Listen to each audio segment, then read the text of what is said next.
You're listening to the Quiet Five.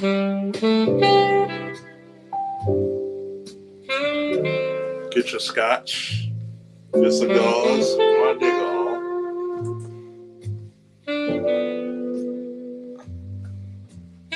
We got Neighbor. We got Jesse V.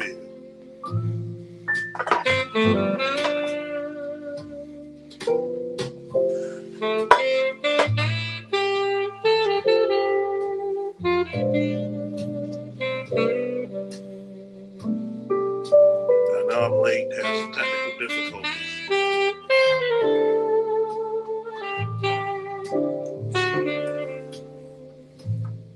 We got A.L. Evans in the building. A.L. Evans working the crap tables. Saying, don't y'all say shit, bet on black.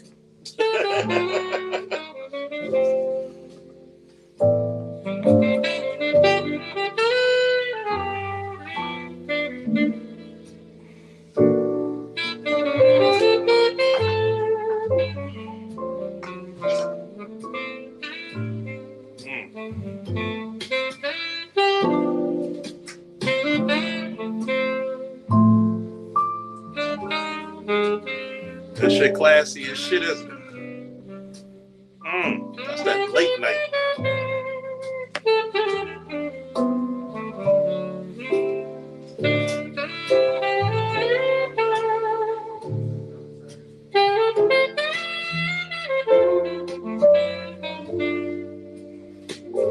On the pianos is blood boiling. Stay at the bass. Namer. Jesse Veal on the sax. Mr. Donnie Mac on the drums.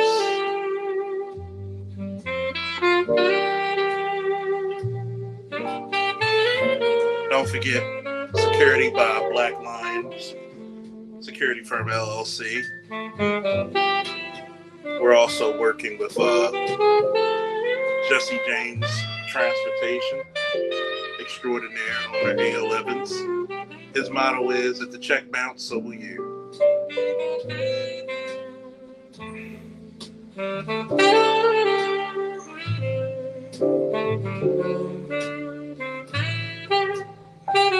Welcome to the Kevlar Cigar Lounge.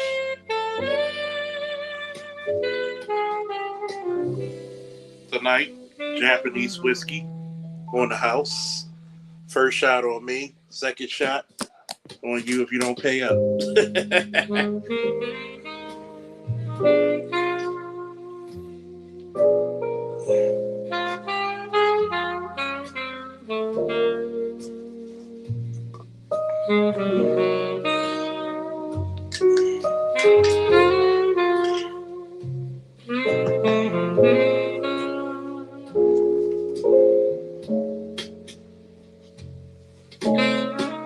Who else do we have in the building? Welcome, welcome. Check your goddamn coats at the coat rack.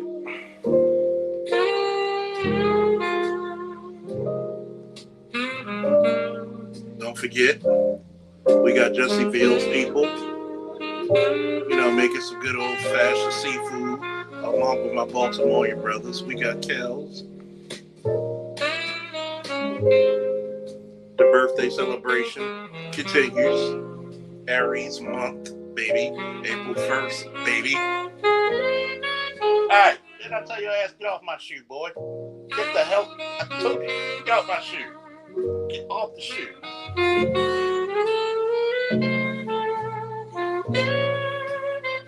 Got a new damn kitten. Gotta train him right.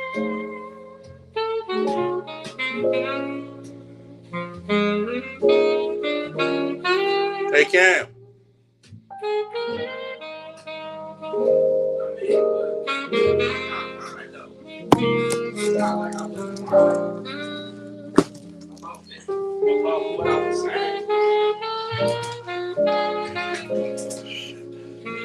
He been nothing at the time. Livestream.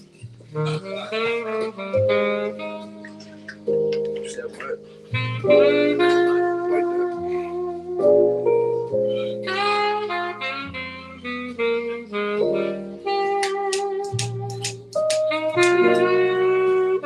Said what?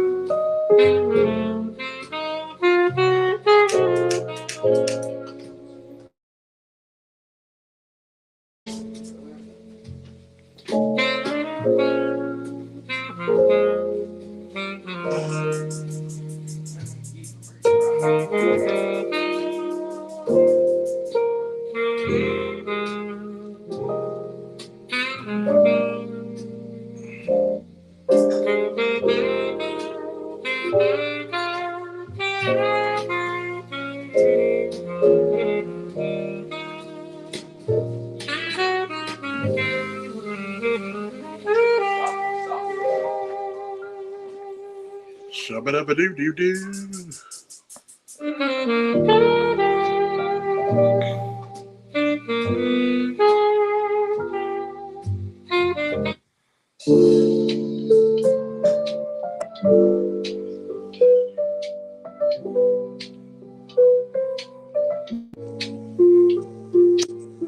Good evening. Hey, what's up, Good man? evening.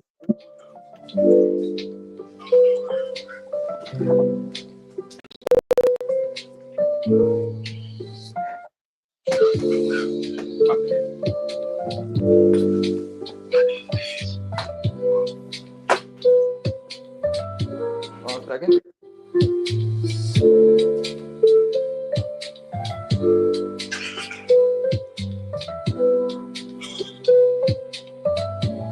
What's up, old school 92?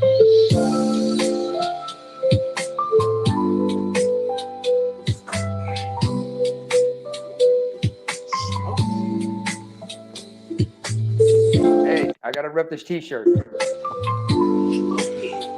You know, 92. Oh, yeah. 82 babies. 92. Oh, yeah. Oh, yeah, baby. I know some people who were born this year. You know, some of them I'm still on good terms with. Others I'm not. It is what it is. I ain't mad at nobody.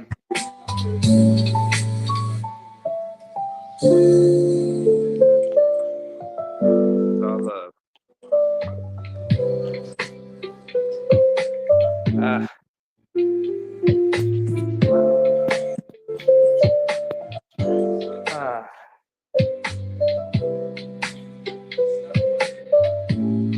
How you feeling? Well, it's almost 10 to 6 in the morning over here. Oh, yeah. Oh,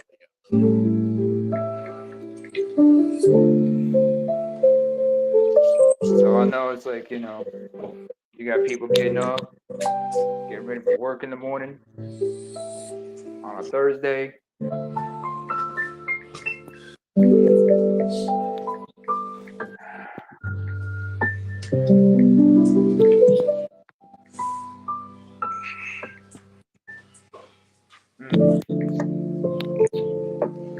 I'm off like a pair of drawers. Yeah, the Aries up in here, but you got a Virgo in here just, you know, bringing the funny. Yeah, Virgo is the zodiac sign that high. Come again? That's what a Virgo is.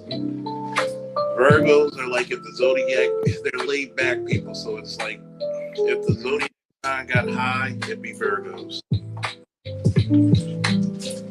Hey, You know, we Jesse, bring the highs, the lows, we bring the analytics. Jesse's on the mic saying, hurry up with that goddamn catfish. Either that or we telling Z to cut me the fuck off. This motherfucker here. Ain't nobody came to see you, Otis. That's what's up. Oh, shout out to David Ruffin. I'm gonna learn. Ain't nobody came to see you, Otis. I'm gonna learn Ethiopian. Woo! No, you talk that language? It's called Amharic. Amharic. You got about 80 some languages inside Ethiopia. Yeah, but that's the main language spoken. No, that is that's the official language because the dominant ethnicity. Who am I talking to? Chris. Chris? How you doing? Hi, Chris. Let me tell you something about me. I'm from Eritrea, or Eritrea, some people like to say. So, Goddamn Axum Empire, or part of it. Well, no, we make them. We're like three quarters of it. If you look at the whole map of Axum, with its territory and everything, besides Yemen and everything, most of it was Eritrea, and then the rest of it was northern Ethiopia, the Tigray region. In fact, the city of Axum still exists and still, alive and kicking well. Inside Tigray. How old is that city? Because it predates Axum. It goes back to like the kingdom of Demont and everything, which is like gotta be like what? At least 3,000, 4,000? Something like 3,000, 2.5 to 3,000. Like what's your tribe's language? My people, we are people called Tigrinya. However, our language, which is also called Tigrinya, is also spoken by the folks in northern Ethiopia, called the Tigrayans. So it's similar to Amharic. Its relationship with Amharic is like Portuguese to Spanish. Okay. If I was to compel to learn Amharic, I could pick it up within a matter of months, and I would be able to speak it fluently. But an Amharic speaker trying to pick up Amharic, an Amharic speaker trying to pick up Tigrinya is like a Spanish speaker trying to learn either Italian or Portuguese. They're going to struggle because there's certain sounds that are not there in the latter. You know what I'm saying? Yeah. Yeah. So they're going to struggle because you can tell because like Amharic speakers when they try to speak Tigrinya sometimes they come off sounding kind of like they're deaf or some shit like that because there's certain sounds we use that they don't use. But we can comprehend a lot of things they say. But we pick up and speak their language easily. Okay. Yo. Can y'all hear me? Loud and clear. Jesse, tell them goddamn New Orleans and Baltimore is heard with that goddamn catfish. Catfish? Wait a minute. Where's Shattered Star? Because the folks in Texas, they know something about something. Them folks up in the in Galveston, they know something about crawfish and everything and catfish. We're in Club of Kebulon. If you know what a Kebulon means, you probably get the gist of why I call it Club of Kebulon. Can y'all hear me? Yes, sir. Yeah, we can hear you. Are you trucking right now? No. Anybody call for a Virgo pot smoking session? I'm here. Okay. But you're not the only pot smoker in the room right now. So I'm smoking a cigar, Chris smoking pot. Okay. Back there. Like that shit, roll that shit, smoke that shit, you big dummy. Naaman, did you answer the question on the screen already? No, I'm checking this out. What is he saying? He's saying, well, no, she did not, brother. She came from Yemen. Sheba, Yemen is like you got to think about it. A lot of these historically were ultra black. There was a lot of mixing and traveling going around the whole Red Sea region. If you look at it, Yeah. So you got to think about it. She was black as the Ace of Spades. Oh yeah. Because I'm actually I'll put it in the back chat. I ain't gonna. Go ahead. You go ahead, Charles. You gotta think about it. A lot of your ancient kingdoms were ruled by several black people. Because one, your darkness was a sign of your intellectual prowess in the world. Why do you think they had the cobra on the pharaoh's crown? Because the cobra had one of the biggest pineal glands in the animal kingdom. That pineal gland right there, folks. So, Y'all seeing eye raw is actually in the shape of the pineal gland. if you don't know what the seeing eye raw looks like, there you go. Let me see if I got it.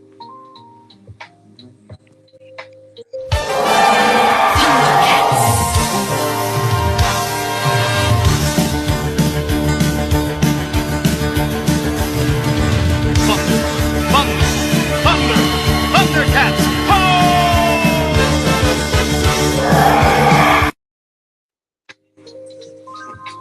Yeah. Yo. Hey Charles, can I do a shameless plug real quick? Jesse, that ain't a goddamn shame thing. Shameless about your bougie ass. Go ahead. So really quick, they say niggas don't read, and if you want to hide something, put it in a book. But I do have the Substack set up. If you guys know about the new multimedia company that I started, if you haven't heard, it's called Forge Forward. And this is a multimedia company that celebrates the brilliance, strength, and legacy of Black men who shaped the world through innovation, leadership, and resilience. Through bold media, inspiring events, and purposeful products, we amplify their untold stories, shatter stereotypes, and build a global platform that empowers communities and drives progress, turning profit into power for positive change. And so I'm just going to share the Substack real quick so that for gentlemen that are interested can go ahead and subscribe for free. I guess who's the first person he's going to interview? That would be you, and that's gonna be on the 15th of this month. So if you damn, are you subscribed, L? You got the information. No, hey Jesse, don't blame me because I know how to pay attention and I know how to listen to comprehend. I'm sorry. I thought I was following the rules of engagement, and I was following. I appreciate it, bro. I appreciate it. If you allow me to share the screen real quick, Sir Charles, I will be done in less than 60 seconds. Keep going. So yeah, could you approve the screen share at the bottom? Let's see. I'm gonna gotcha. There you go. Thank you, sir. Okay, so this is the Substack, people. I'm gonna put the link in the bottom. So it's free to subscribe. There is a paid there's a paid subscription as well. It's only $5 a month. So with the free, I'm going to be cranking out 4 essays a month and 1 premium essay for each for the premium subscribers that pay $5 a month. So we already have a couple essays. We talking about Tristan Walker here.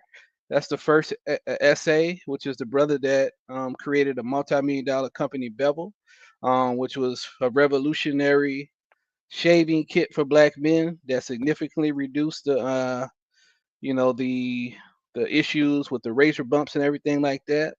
I have an article talking about Anthony Mackie versus Dwayne Wade on their different parenting philosophies. I did an essay on the Funny Mike situation where he's getting a lot of flack for stopping his kid from playing with a girl toy on social media. And my latest article, which came out today, is about the great George Elkhorn, who was a great inventor and scientist. He created the X-ray tongue-tied Spectrometer. spectrometer amongst other things. He had like 8+ patents. And so this is what we're doing on the Substack. We're doing 1,000-word essays to highlight a lot of the positive brothers that did great things here in America. I mean, eventually I'll probably expand to outside of America, but right now we're going to focus on the ADOS, American Black Male, and the Mhm. greatness that we have done over the decades. So I'm going to drop the link in the chat. The handle is the same on all platforms. So it's at /forward HQ. Please subscribe for free, and you will be getting an essay every Wednesday morning, as well as the premium essay if you decide it's one premium essay if you decide to sign up for the monthly premium package, where it's only $5 a month. So it's only been 2 weeks. Right now we got 7 subscribers in only 2 weeks. So hey, show some love, some support. I mean, this is about black men. This is about smashing lives with stats, promoting positive black males that have done great things Mhm. throughout history. All right, I appreciate it, good sir. Jesse, do me a solid. Put the link to your page so I can subscribe in the back chat for me. Okay, we will do. We'll do. I'm gonna sign up. I appreciate it, bro. I appreciate it. And last but not least, the podcast will be dropping April the 15th. And as I said, Charles Faulkner, the great Charles Faulkner, Officer Faulkner, Colonel Faulkner, Conquest Faulkner, he will be the first person I interview. Make way He for will be the my very rival. first interview. AKA Eric Hormonger, allegedly. You know, we're gonna, AKA message for Mongo. Message for Mongo. Candy Graham Mongo. Candy special, Graham you know, Mongo. what's so special about April 15th, right? What's so special about 15th? It's This is 14 days after your birthday, old man. that's true. But I share another great Aries month with Aries. This is the first birthday my mother and I have to deal without my grandfather being here in the physical. Oh, Wow. That's his birthday. R.I.P. Granddaddy. So it's gonna be a real honor. I get off at 8 o'clock, so we'll do the goddamn thing at 10 o'clock. Shit. I want to make sure because sometimes people don't get out the fucking Apple store till late. So about 10 o'clock, we'll do the interview. I'll So be Charles, what I'm gonna do is I'm gonna hit you up outside of this. What I'm gonna probably try to do is to you got my number. instead yeah, I got your number, so I'll hit you up. I'm gonna probably try to do a like a pre-recorded and have it edited. So I'll check your schedule either this week or next week to try to get it done, and then I'll release it on Definitely, I'm off on every April. Thursday, Friday, Saturday. So I'm off every Thursday. Okay, perfect. So this Saturday is perfect. I got a place set up and everything that's nice and quiet, so we could rock with this Saturday. I'll text you and see what's a good time and stuff like that. So What's up? Mm-hmm. woo. Woo! Now, if you didn't understand, you know, they think we just talk about the gynocracy. No, that's just the tip of the iceberg. The fundamental things and one of the best compliments, you might as well get a cup. One of the best things that we have is that Jesse said that he got inspired by the Great Folk Initiative to write his own initiative, which is a blessing because I don't. I tell people, tear apart the initiative, make it better. If you're gonna complain about the initiative, you know that initiative I stole. How do you steal a fucking? How do you steal a fucking intellectual property that is shared that we both created equally? Is beyond me. Oh, wait. Yo, man. Who You know, is Charles, accusing who of stealing? we don't believe that that BS. Yeah. And I agree with you, man. Like the initial I have so this company that we're talking about, right? This Uh-huh. actually grew out of the initiative that I told you about, which it was gonna be like 1,000 black men um to Ghana type thing. Mm-hmm. But and so I expanded it. And I have like a huge master plan that I created that has to deal with Ghana that is 6 phases.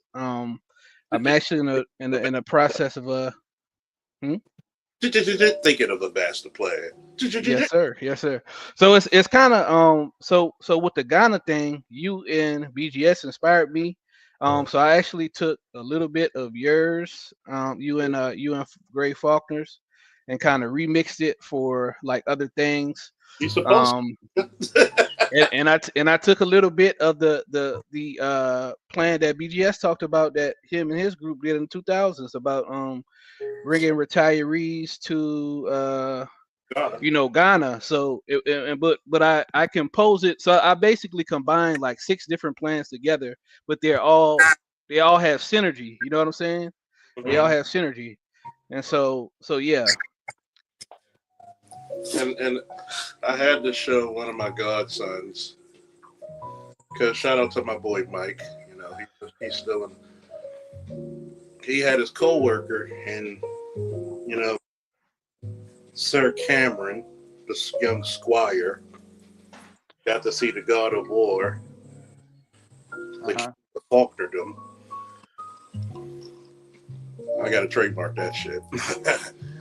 He saw how you properly checkmate a female in female fuckery, if you will. What was the question I asked her? I said multiple questions. that baffled her, didn't it? Yeah. I'm like, first of all, what type of men do you like? Short, tall? Well, I dated all kinds. I said, let me ask you this question. I said, about your son. Why do you have a daughter who you just went to see graduate from AIT in the U.S. Army, but you have a son who's a slacker? Oh. They're raised in the same household. Well, his father left when he was a baby. I said, was the same emphasis. Why did you not put him around men? So what did she say? When he was on the football team, he was fighting on the field, and I took him off. I said, no. What you're supposed to do was let the coach handle it. Chris, how long you knew me? 15 plus years. Cam, how long you knew me? When you were in grade school? What do you think would happen if one of my school when I met you? What do you think would happen if one of my wrestlers was fighting at practice? What do you think? I'm gonna ask Chris first. What do you think would happen? You gonna put him through the rig? Ding, ding, Go ahead so the people can. You gonna put him through the rigmarole? What you think would happen, Cam? I think we're gonna put him through hell. So next time, yeah, understand. I'm gonna tell you something. This is the reason why I'm such an a-hole. Besides being an Aries, it's kind of natural. Mm-hmm. This is the reason why it's such a fucking dichotomy to have an Aries sun, but a Cancer moon. Okay, hold that thought, Chuck. You didn't ask us what you would have done. I had an answer. Oh wait a minute, you gotta hear this shit. Okay, we gotta start with Mr. Roll that shit, like that shit, smoke it. That used to be one of my favorite Baltimore club mixes, by the way. And I wasn't even a week. So, Sir AL of Jesse James Transportation, what do you think I would do if one of my wrestlers was caught fighting during practice or a match? When I coach, look at here. Y'all go finish this fight. Y'all go get it out. Then guess what? Y'all bear crawl up and down. You're in the gym. You're going to have them bear crawl up and down the gym. I'm going to have them bear crawl up and down the field about 20 good times. And then I'm going to have you only go back doing 6 inches. I feel like you're going to stop. Guess what? Get all that fight up out of you. You're going to learn some real quick discipline. That fight, here comes the discipline. Sir Jesse of New Orleans, International Man of Mystery, aka Jesse.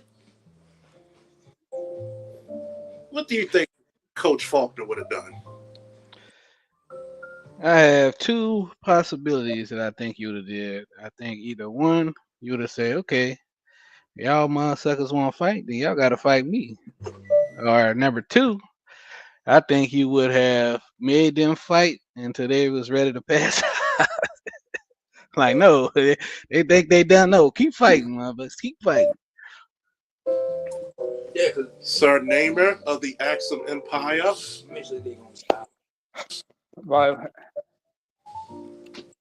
I would say something similar to Jesse, but I would also think you would even go as further to say you would also have to sit him down after you would probably run him ragged. You tell him, all right, you all fight, but then again, whoever wins is gonna have to fight me, and then the loser's gonna have to fight me, and then afterwards, I'm gonna sit y'all down. I'm gonna explain to y'all where y'all fucked up, and you're probably gonna let them know the next competition we have, I'm benching the both of y'all for fucking up because you couldn't control yourselves. You let your whole team down, and now they're gonna be a couple men short for the next tournament or whatever competition you guys may have. You know what's funny? Mm-hmm. I'll say this the first time in history, every last one of you motherfuckers are right. Mhm. I guys fight. They were angry. These were best friends. Y'all want to fight? Okay, motherfuckers, fight. So I let them fight for 6 straight minutes. Nah, y'all bang it out. Y'all wrestle. We doing MMA rules. I said, okay, motherfuckers.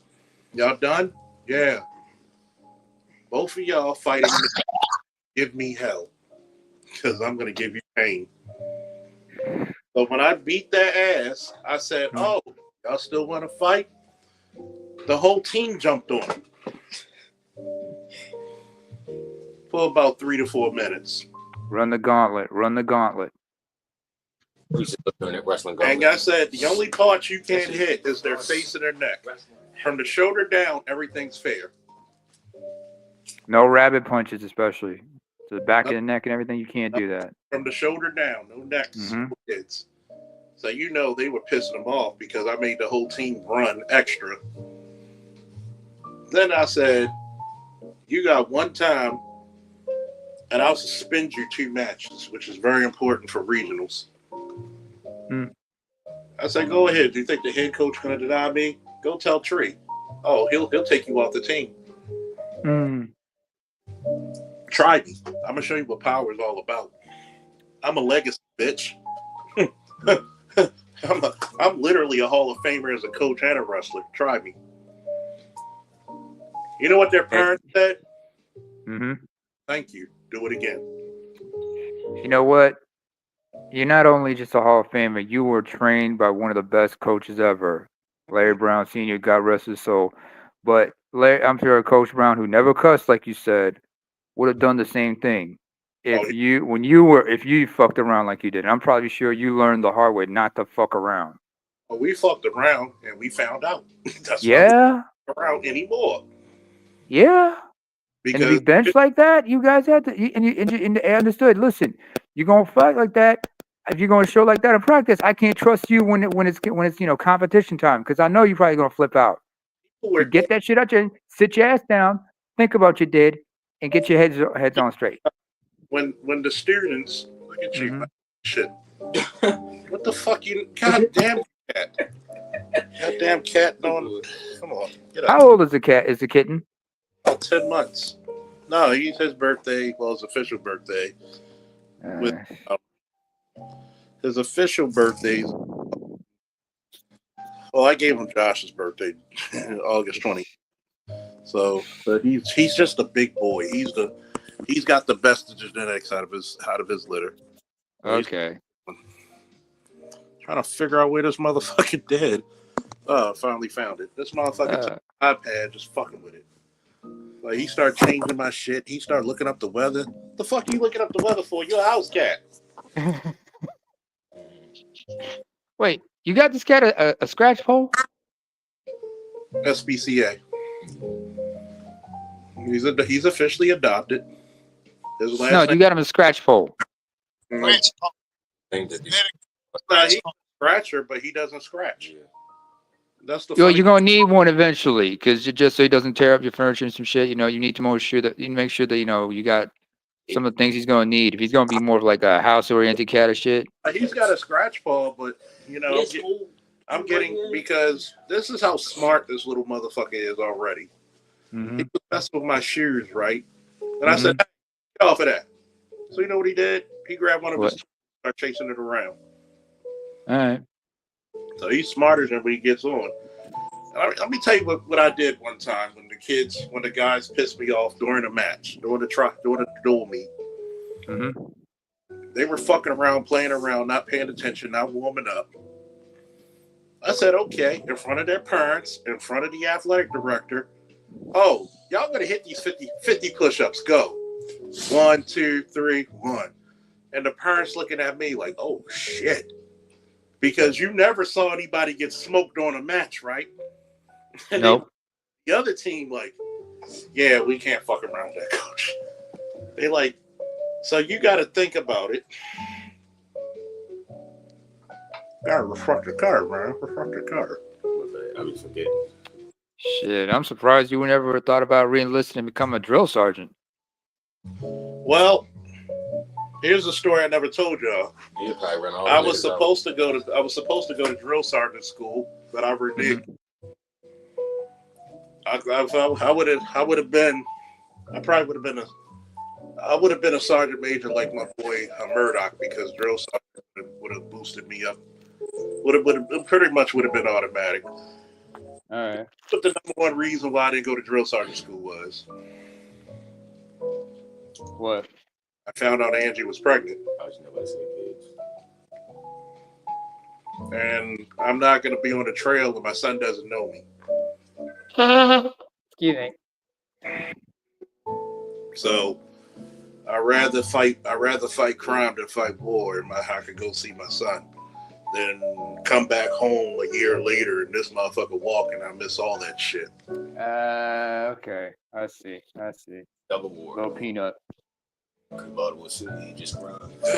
No, I was just war. Hey, you did what you had to do, man. I You made know. the choices you made. I don't have too many. When my friends asked me, do you have any regrets? And I had to truly think back on it.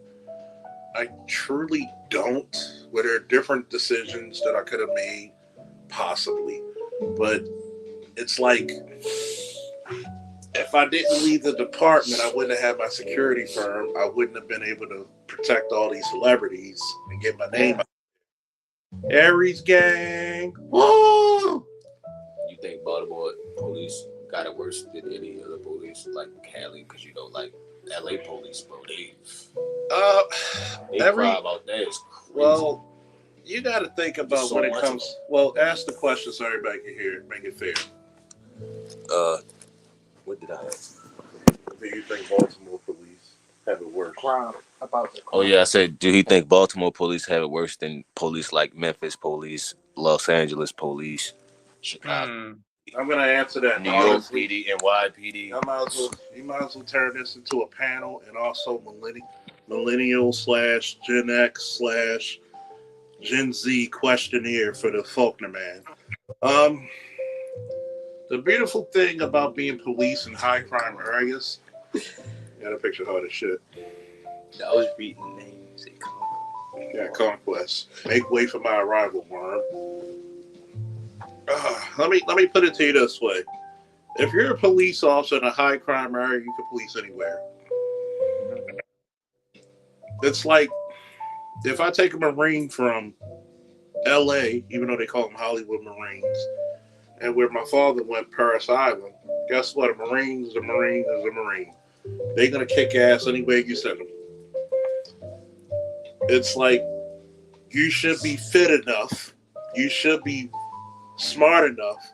The only difference is learning the local laws or the state laws or the ordinances of the city. That's the only hang up you'll have. But guess what? Like Batman said to his future self, are criminals still a superstitious Carl Willie Lot? Yep, and I can do crime any time of the year. And he said, and there's sometimes when the best cops have to do what the Super Friends said. 3 things. fight injustice, right that which is wrong, and serve mankind. And I like to have the number 4 part. You gotta have a little bit of, you gotta have a certain amount of kindness and empathy, but you also have to have a certain amount of ruthlessness to get the job done. Because guess what? You could go from talking to kids like, hey, listen to your mom and dad, just like that one great officer.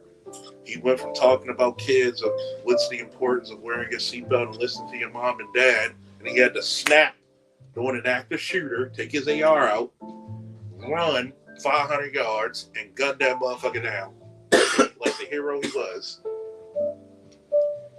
You have to be able to be. Them school shoes crazy. I have to, because you have to be, for one, I'm your greatest friend. To snap, I'm no worse. There's no worst enemy that you can have. I remember that Perry Hall school shoot. That's why I was so scared to go there, bro. That's why I went to pubs. My mother said, "You gonna test the go to Perry Hall, Lock Raven?" I said, "I just go to Lock Raven. Mom, I'm not going to Perry Hall." She said, "What's wrong with that? That's the better school." I said, "Mom, it was a shooting up there 2 years ago. I'm not going up there. 2 kids got shot and killed. I'm all right." There you go, buddy. There you go. Try to send me up that motherfucker. Didn't you go to Perry Hall? This was after that. This is way I went to after. Perry Hall for a semester before Lake Clifton. Yeah, because I was about to say this is way after we went to school. This was probably like 2000. I was in 6th grade or 7th grade when they shot that school up. That kid. Oh, wow. See, my thing is, you go through liberalism, and this is the wrong part about liberalism. There's good parts of liberalism, like civil rights.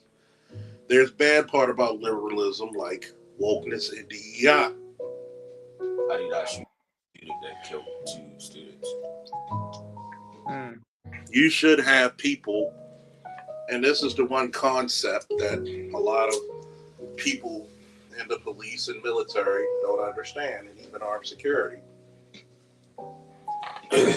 In order to protect life, you may be called upon to take it. And yes, you have to have a bit of ruthlessness in you. Yeah. Let's not also forget,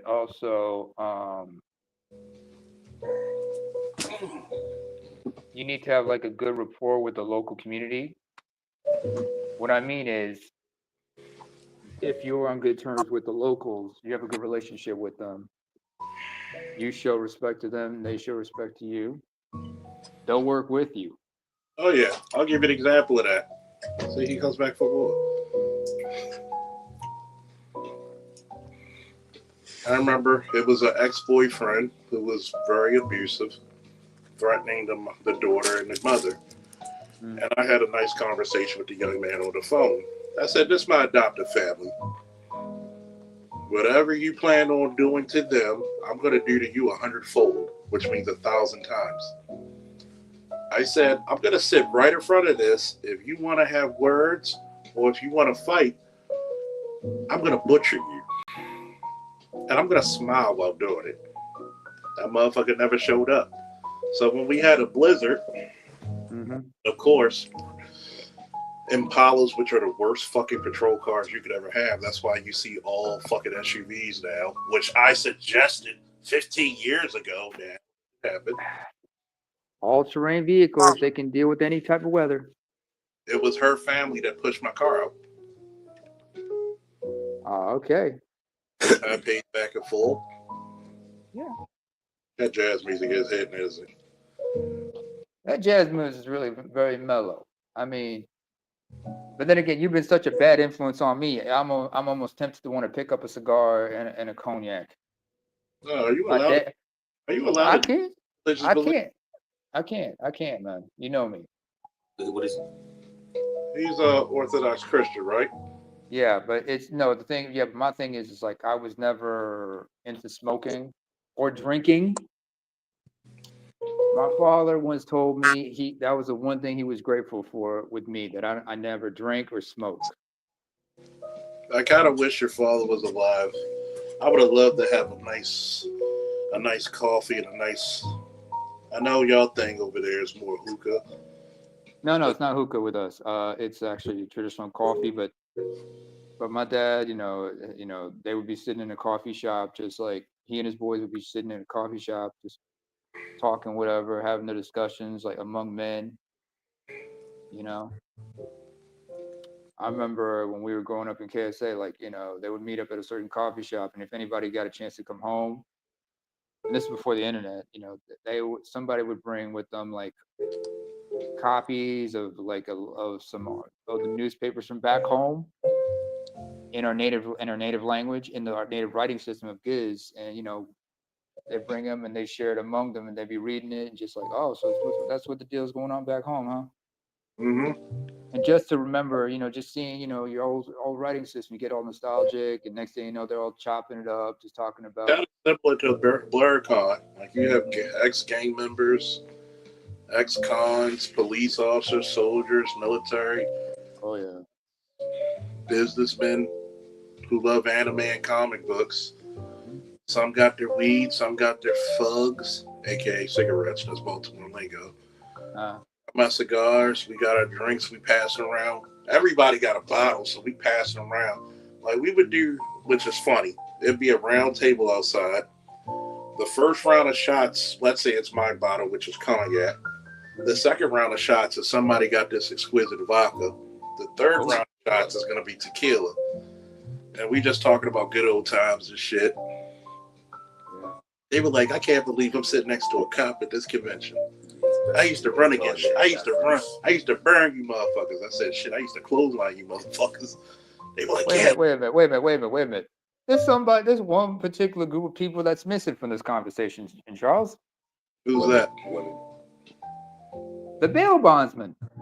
Well, that's true. Am I lying? And the correction. You said the bail bondsman. No, you're not. They really lifesavers. People don't even realize. That we need more. But you know what? The black community, it can never have enough bail bondsmen. Ever. Sad but true. It's kind of fucked up in a way because I've always said about the criminal justice system, when you dance with the devil, he doesn't change, you do. Yeah. You put so many entities in the system. Like, I could think of let's say if I was mayor of Baltimore and I put an emphasis on black boys being educated, I would take away 75 to 80% of my time right there. You're going to go through STEM and you're going to go through trades. Shut the fuck up. This is what you're going to do. Well, sir, we need to arrest. No. Why do we need to arrest? Fuck the arrest quotas. They have a violent crime. Yeah, you take them off the street. But this is what you need to do. You need to open up PAL centers. You need to get some fucking wrestling coaches, boxing coaches, MMA coaches who would love to do it. See, like I told this female officer, who hopefully will come to my thing on Friday because she's bad as shit. And I try to tell her, you could ask you're still a Padawan. The rest of them are Jedi Knights. He even said, dude, you masterfully took her apart. She didn't even know. She didn't even have an answer. I said, so let me ask you this. What men did you have your son around? And she said, well, I had them with guys I was dating. So how long did they last? Well, not that long. I said, so you got to understand, shout out to LAPD SWAT. You're right about the sheepdog. There's three types of people: the wolves, the sheep, and the sheepdog. The sheepdogs are the protectors. The sheep are the people who don't know what the fuck's going on. And the wolves are the people who take advantage of the sheep. Sam and Ralph. Prey on the sheep. And the problem is this. And I knew where her problem was because she said, well, my dad wasn't there because she was my mother and father. I said, what did I say? You get the cuss on here. You said that's bullshit. That's bullshit. That's grade A cow ass and bullshit. Mm-hmm. No fucking way. As a guy how long have you seen me with Peanut? That motherfucker was on my hip. But the only thing that was, my fucking pistol was not on my hip like my son was. Here's the problem. God. Yeah, my pistol's off. You know what? Shit. Some second son. If you want to be honest, I had that Glock 23 before he was born. Thanks. And it still fucking works. You goddamn right. Matter of fact, I took it to get some new sights put on it. Ooh. My boy looked at it. He's like, dude. He's like, I'll buy this from you, motherfucker. I'll beat your ass. So Darren. No, at Free State, because it's a classic. If you look on the bottom of it, I could just call Glock. I could literally get a lock and lock my gun, and it won't operate. Unlock it. Mm-hmm. Especially. Hey, I got a question. Answer. What's your stance on rubber grips? If you got sweaty hands, good. Yeah. Okay. Just knowing about this because you got to ask these questions. But my thing, however, Charles, is love about Glock mm-hmm. because I can take a 40 or 45 caliber and I can fit it for a small female's hands. Mm-hmm. Meaning, you should not have a problem shooting a Glock if I know women who can accurately shoot a 44 Magnum. Mm-hmm. Matter of fact, I got to tell my homegirl to come up there because she's retired medically from the department. We were in the academy class. She is so fucking bad. How do you keep? She was like about 170 pounds in the academy, thick. She didn't even have that much of a waist. During COVID, she slimmed down to 145. Still kept the titties and ass. Wait, how tall is she? Oh, 5'6". Emerald ring eye. Oh, so okay, so we got a featherweight here. Not in them titties and ass. No. I mean, she's 145. That's featherweight. She's an ass with a featherweight body. Mm-hmm. I mean, guess what she carries for her? Guess what she carries? What? A snub nose 44. It's like, what the fuck? I said, if I go on a date with you, I'm gonna be talking people. No, don't let her pull out what the fuck she's gonna do. Yeah. Yo, please, no. So is a 44 Bulldog the same as a 44 Magnum? It's the same thing? The Bulldog is the type of gun. It's still a 44. But is it a difference? No, it's just the type of gun. Okay. Like a 44 snub nose is still gonna shoot a 44 Magnum. Ooh. Right? You can shoot a 44. Out of a 44, you can shoot a 357 and a 38. Like my grandfather's 357, I can shoot 38 off 357. Which a 357 Magnum will do. Good God, you don't want to face that. Yeah, I mean, you look at it. Like literally, you could kill a bear with that gun. Now, and she can handle that with ease. Hey, my dick is as heavy as a 44 Magnum, so you knew the vile jokes was coming. Come on now. Oh, come on, man. It would be the Kevlar Cigar Lounge, or was it? No, that's true. I mean, but I wanted to say was this, Charles. I mean, instead of like doing reactive shit, and with these policies you said, if you would marry Baltimore, you have to take also more preventative measures, especially like long-term preventative measures to make sure that you reduce and make sure that things do not get out of hand. So cut them off at the pass, so to speak. Well, I've always said this to my coworkers now at the Apple store because I know my dude, he's 40, he has no children. The female, I'm not using their names so I get their permission to use their names.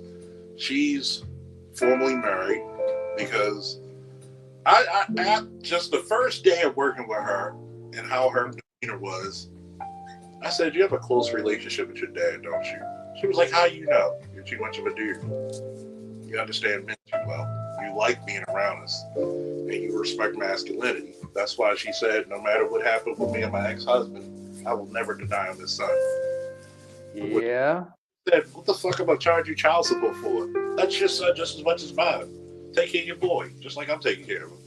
Boom. She said, that's a great answer. That's an honorable woman. And I told her, I said, this is what you need to understand. you may not agree with everything that she said, dear. She even told me today when she said about Trump with the tariffs, and they found out what we were getting charged with tariffs. They was like, I agree with Trump. You should charge these motherfuckers because they taxing us. And it's like I told her about her son. This is how you know you have a great mayor or governor. Don't listen to their crime bills or nothing like that because those are usually bullshit anyway. Listen to what they say about education. Somebody put that in the chat for Tom Memorial. Don't listen to that crime shit. Listen to the education. Because education does what? Prevent crime. Yep. The more educated you are, the less likely you're going to do what? Commit crime. Because you will make no way out of a way. Am I right, Jesse? It's the carrot cake analogy, Charles. You are 100% correct, good sir. Am I right, AL? Yo, I got this analogy that might fit into what we're talking about here. I mentioned this a few times, especially considering Easter's around the corner. Yeah. Oh, Yep. by the way, before we continue, I just want to say Eid Mubarak to everybody, even though that was a couple days ago. Oh, yeah, by the way, to all my Muslim brothers and sisters, assalamu alaikum. And to Eid Mubarak. to all my Jewish people, shalom. To my other religious beliefs. That's what the greeting is for Jews. Shalom. Okay. Shalom. It means peace. Assalamu alaikum literally says, peace be upon you. Alaikum salam. Will peace be with you as well. That's why when I showed you that clip between the Crusaders and the Muslims, believe it or not, there's a lot of battles that never were fought because you actually had two logical thinking motherfuckers who said, you know, who wronged you? We'll punish them. And when you had sick Christians, because the Muslims at the time had advancements in medical science, so what happened? They said, we'll send our physicians. And you're talking about Salahuddin and Baldwin the Fourth. And that's what did he say to Salahuddin? He said, Assalamu alaikum. And what did he say? Alaikum salam. So, and he felt, and why was that so honorable? A Christian man was so honorable to greet him in his religious tongue. And his native Arabic, even though technically speaking, Salahuddin was actually a Kurd, not an Arab. Yeah. You know that?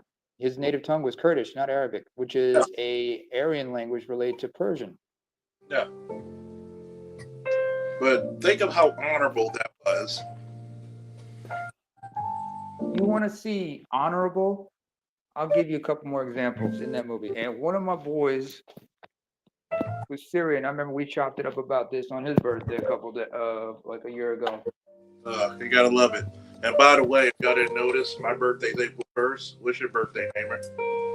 September the 1st. 5 months after you, exactly. They said hell. They said hell was coming, and he's bringing something with him. September the 1st, 1961 is when we began our independence war from Ethiopian rule. Oh, so you have a very memorable birthday, huh?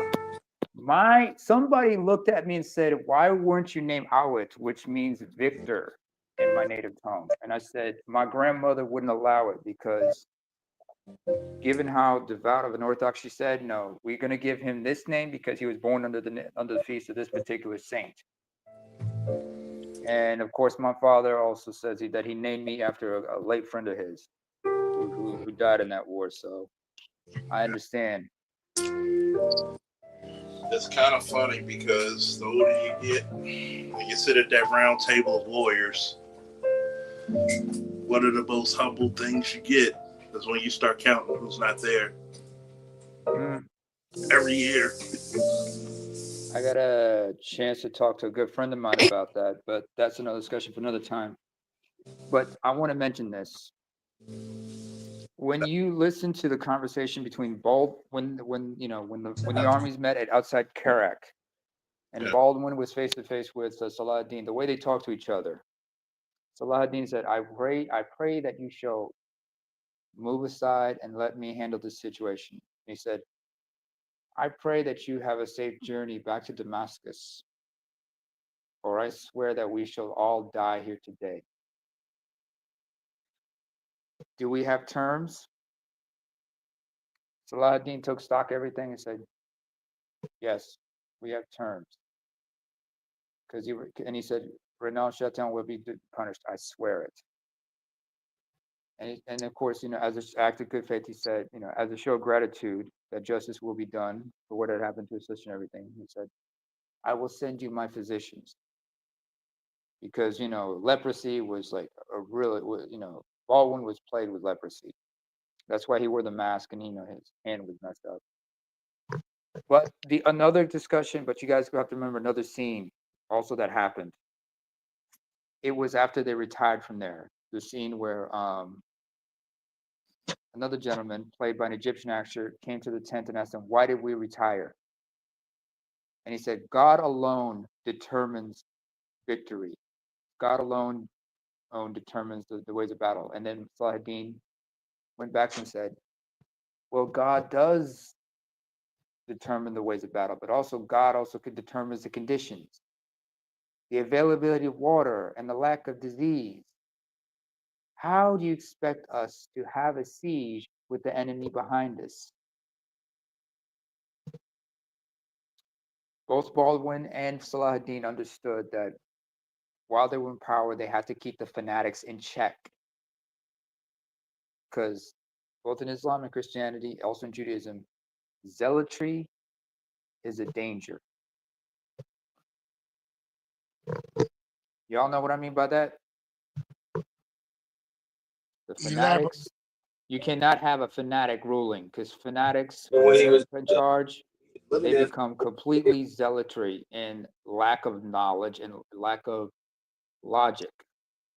I sometimes say this to certain people: God gave you a brain, use it. You know what I'm saying? What do you say to that, Charles? I feel you on that one. What's up? Not have the zealots. Yo, look who's here. He's about to start drinking my juice. See, the craziest part about it is, drinking my juice is crazy. You're gonna see a renaissance of masculinity. I pray that we also see a renaissance in logic and sensibility, because we understand common sense is not common. There's a lot of fear, a lot of confusion, a lot of people just get a little sideways about it, and too much fear. And as Black men in particular, as much as we gotta fight, as much as Black men all over the world gotta fight for fight for every single victory and every single thing they're trying to earn.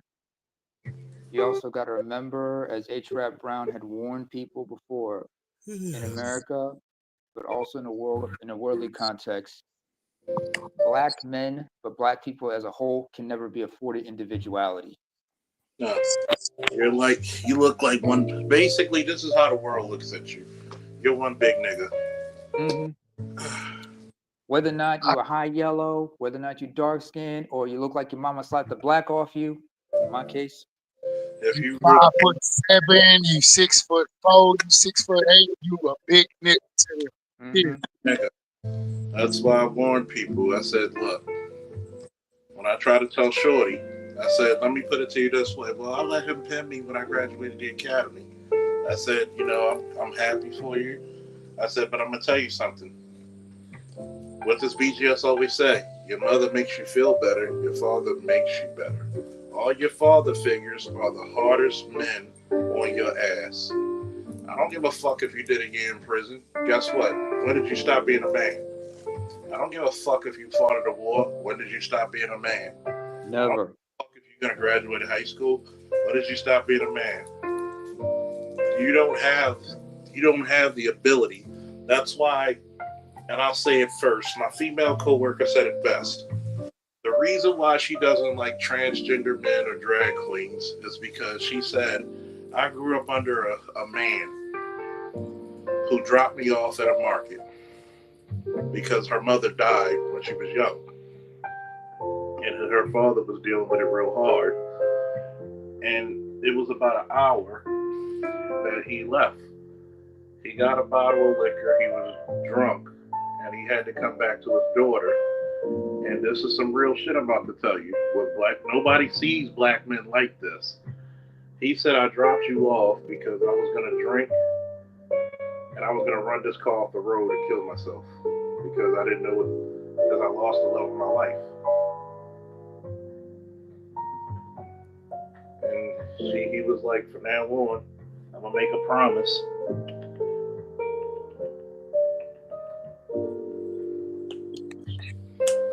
I'm going to make a promise to be the best person I can. And he raised her by himself, didn't he? Yeah, and he had to take the women and his older daughters to raise her because she was the youngest girl. And it's hard. Like, they were high school sweethearts. They were married for 24 years, and she died of cancer. Yeah. Oh, okay. Do yourself a favor. Bro, turn your music down to 25. What's good, babe? How y'all doing? I'm all right, man. How you been? I'm good. How have you been? All right. How's your dad, and your mom, and everybody doing, by the way? Cordial. I gotta ask, how's the family? It's good. I picked him up from the hospital today. Oh, what happened? How's he doing? He just I really couldn't even explain what happened. It was like a series of unfortunate events that started with his catheter that wound up him having a blood pressure in the 70s, which put him in the ICU. Yeah. Which then got him out of the ICU a couple days later. To it just ended with him having a UTI, because you get those when you have catheters. Ooh. Yeah. So he's good. I had one in me for at least 5 days in Iraq because I had severe dehydration. Matter of fact, I actually caught pneumonia while dehydrated. Trust me. Oh man, that's no joke, man. Catching dehydration, you don't want that. I'm seeing. You have pneumonia. Don't that make your lower back hurt? Like real pain? Make your dick hurt. That's what the fucking does. The catheter will make it. Imagine sticking a tube like 5 to 6 inches in your dick, and then how did they pull it out? They pull it out with 2. They pull it. They just pull it. I mean, that's why I don't fuck with that. That's why I gotta. And large, you can put out a forest fire. Shit, I mean, this is why I don't fuck around when it comes to your UTIs, kidney stones, and shit like that. I remember Darren had a kidney stone. God. Oh man. They couldn't. And they had to I remember people who had kidney stones. They had to be on IV, and you could hear them moaning and groaning from the pain. That motherfucker. They had to flush it out. That's like trying to piss out a morning star. I remember in elementary school, one of my teachers was out of school for a few weeks, a couple weeks because of it. Now, fortunately, he had to have this laser surgery just to get it out. You gotta cut that shit up because that shit's. If you look they didn't cut it out. They used what do you call this type of they got a sound thing. It's basically like if you look at it in a microscope, it looks like a goddamn morning star. Yeah, because it's all calcium. It's like fucking microscopic spikes going through your shit. Calcium buildup will do that. It was like my man Fat Joe say it looked like you pissing baguettes. Niggas don't know Fat Joe used to spit. That nigga was hard, bro. And it's like, when you talk about, I want to get your opinion, Bay. What I said earlier, when I said don't look at your mayors and your governors crime fighting bills or proposals. Look at their education proposals. That's really going to be the new thing, to be honest. Because I said, if you want to get rid of your fucking crime, educate your boys. They're the ones committing the crime. That's, in all honesty, okay. This is what I predict. Unless y'all don't want to hear it. No, okay. Let me hear it. All right, so this is what I predict. I predict that come around June, all right, come around June, that's when they're going to start concentrating on the states because Elon will pretty much have been done as far as balancing the budget. He'll be done or nearly done because right now they're about to balance the budget at the CIA. That's what's next up on the list. Mm-hmm. I need to do. Matter of fact, what's tomorrow? Thursday. Tomorrow, I'm gonna do the interview that they did with the Doge team. Brett Baer did an interview with Elon's Doge team, and it's not a bunch of 20-year-olds in t-shirts. These are like captains of industry, Fortune 500 guys. Okay. But at any rate, the way I see what's going to happen is during the summer, it'll give all of these schools, all of these states, as far as the parents, because understand if anybody should be caring about what the curriculums are in schools, it'll be these parents. And the number one thing that these parents are going to do is kick all of these homosexuals out of their schools. All right. That's going to be their number one priority. Number two, they're going to focus on an upscale, modernized education, which means you're going to see curriculum like home ec, wood shop, more so auto repair, things of that nature. A lot of blue collar jobs, as far as skills or whatnot, is going to come back. All right. You're also going to see gym come back. Gym is coming back. A lot of schools canceled gym. I don't know if y'all know that. Gym's coming back. Yeah. They don't have enough males who can pass the PT test for the military, which is a national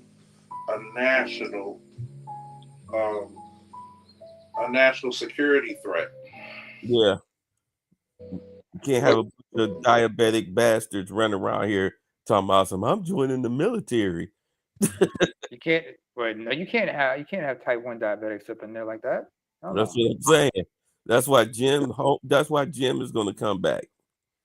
Not to mention the number of type 2 just skyrocketing. Yeah, so gym is going to come back. In the midst of all of that, what you're going to see is you're going to see a lot of Democratic leaders try to get in the way. Not Democratic parents, but Democratic leaders. They're going to try to get in the way, but you know what's going to start dropping? What's that? Them like flies from subpoenas. Mm-hmm. It's going to be right around that time that you're going to start seeing a lot of these Democratic leaders finding themselves getting prosecuted, especially mayors. They're going to start getting prosecuted because once they're done with the federal government, as far as balancing the budget, the states are going to be next. Yes, you gotta look at how many dudes. Like for example, you look at SWAT. SWAT is under who? Homeland Security. That's where they get a lot of their funding from. Matter of fact, remember when Obama first got elected? What was one of his stops? Name a city where he stopped. Was it Chicago? No. Because he went the same way as Lincoln, right? Go ahead. Well, I'm listening. I'm not going to pretend to know. certain city, wink, wink, nod, nod, ABM, that Obama stopped in. Baltimore.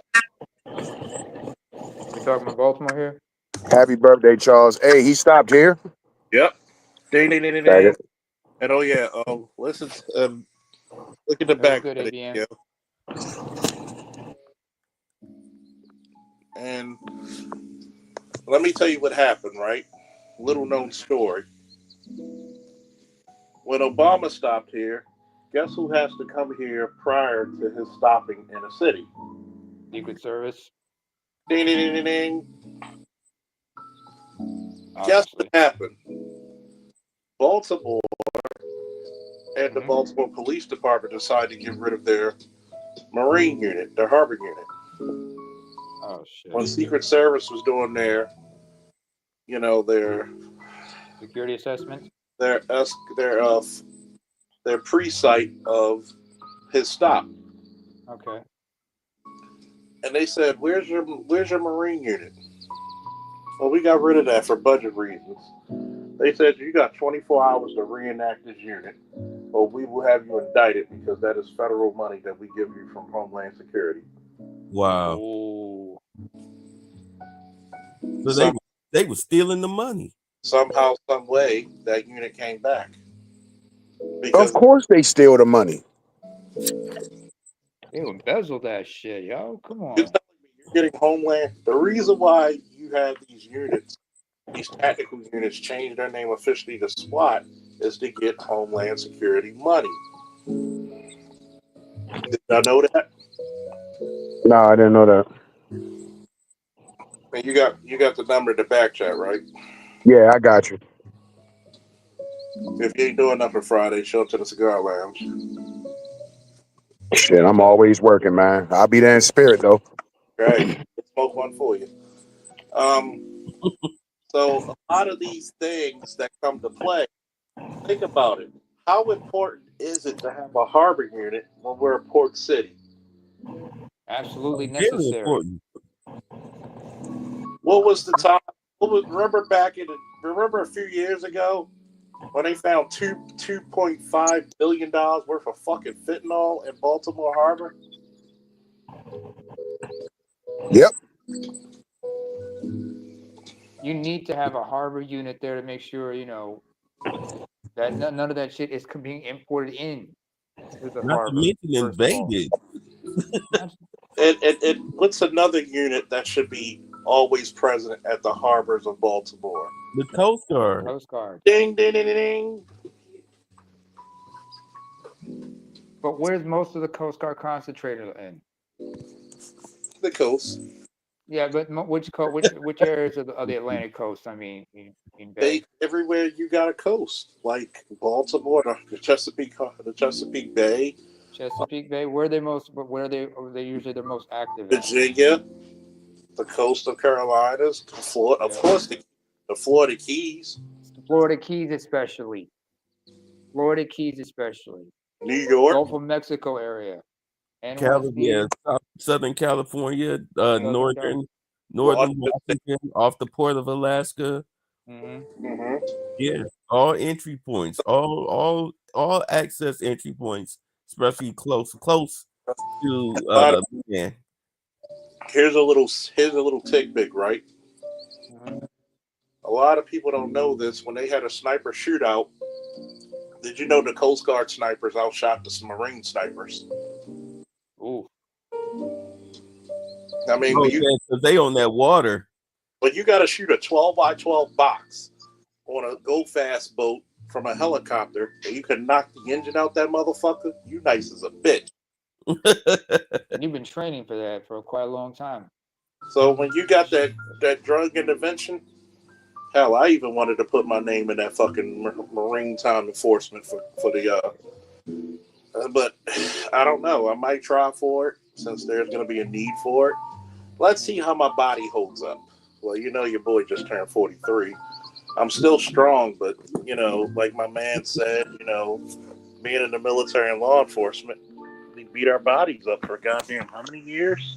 It takes a toll on you. On top of that, Charles, when when you get older, it's easy to gain a lot of weight, but it's harder to keep it down or to cut back. That's why, like they said, they should go to these states.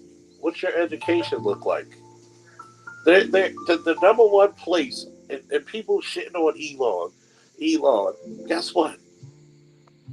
AB, I'm gonna tell you, we want Elon to come here. Don't we? Don't we? Y'all do. Me personally, I would be cautiously optimistic because you always got to have like a little bit of doubt and be careful for when shit hits the fan. You never know what. The problem with Well, Baltimore is because it's a Democratic stronghold. Mm-hmm. This is how politics is supposed to work in America. And I give anybody on the panel, anybody in the chat, straight permission to correct me if I'm wrong. You should always have the option to what? To goddamn vote motherfuckers out and put Hell another yeah. just for change alone, correct? yeah. And Look, the level of gerrymandering going on in every single district in any single state. don't worry. Look, don't worry about that. This is why I was about to ask. Like, what do you think could actually? What do you think could go wrong? Because it's not Elon that's going to be doing the state auditing. He's going to be done. He's going to Yeah. be done like doing government work. He's going to go back to trying to get rocket ships on Mars and everything. Do understand what's going to happen? The whole state audit thing that's going to be done by Other people. huh? By other people. Look, the best way for you to do a state audit is to have the FBI investigate your mayors and governors. Which has been very successful given the last 4 mayors we had. Yeah, once you start auditing them, once you start auditing your states, because you can Leon's going to step away from Doge, but Doge is still going to operate. All right. So the people that you leave in charge, when they start auditing the states, they're going to trace the money back to people like Brandon Johnson, Brandon Scott, the Tiffany Henyards of the United States. They're going to trace that stuff back to them. And I'm telling you right now, you're going to see a lot of them. They're going to be copping pleas. They're going to be stepping down in shame. You're going to be looking at prosecutions. People turning state's evidence. Right. People's turning to state's evidence. And I'm going to tell you right now, it's going to be a lot of deputy mayors that's going to be stepping up to fill in for the interim. All right. Oh, there's going to be some people. There's going to be some opportunists looking to, trying to find a way to President, slide. there's going to be a lot of president city councils who's going to be taking over as mayors. Machiavellian motherfuckers thinking. There are 3 main states that they most definitely want to clean up. Can you name them? One of them is already halfway there. Cali. California is one. I know Chicago. Yep. Illinois is 2. And I know Maryland's going to be another one because they gave so much fucking money to it. Oh, well, that Maine, DC, Virginia, don't even worry. Yeah, I mean, that Maryland, DC, Virginia area, don't even worry about it. You know they already coming for that. But the third one, they're already in there. New York. Clean it up. Yep. New York. Right, Then they're going to hit Philadelphia. All right, they're going to hit. They're going to hit the state of Pennsylvania. They're going to hit the state of Wisconsin. Minnesota. Watch. They're going. All of the main problem states is where they're going to start with first. Why do you think Gavin Newsom is now trying to do a 180? Yeah, he kissing the ring. Yeah, because he knows his ass is in trouble. He sees the writing on the wall. I mean, don't let the hair gel fool you. He is not a fool. Yeah, he's going to sell a lot of people out. Why do you think Stacey Abrams is in a lot of trouble right now? Mm-hmm. Yeah. Mayor, why you think Eric Adams did what he did?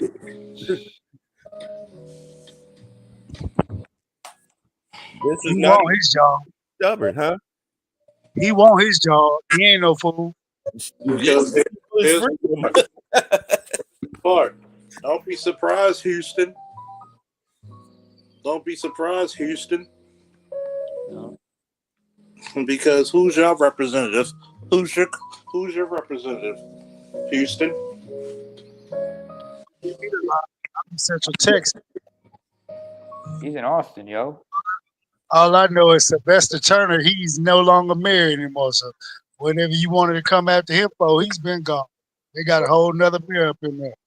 Yeah. I think it's a white lady. Well, you got to White think for LAPD SWAT. You got to think. What's the only military unit that have law enforcement powers? True law enforcement powers, like any other metropolitan police. The Coast Guard has to deputize the Navy to go and board ships. Mm-hmm. I mean, yeah, your MP can make stuff like that, but they're a true law enforcement agency as well as military. You talking about the National Guard? Coast Guard. Coast Guard, they're like that first and last line of defense on the coast. They make sure nobody sneaks in. That's why. The coast That's of the, why you think I kept telling motherfuckers? Keys of the kingdom. How many brothers you gonna see enlist in the Coast Guard? You should. Alex Haley, anybody? You want to learn how to swim? Sorry, I got to use this there. Excuse me for using for making a stereotype reference here, but gotta be said. I'm glad I learned how to swim when I was little. Yes, you go to a rec center on the east side of Cleveland, you will see nothing but brothers and sisters. That was the spot.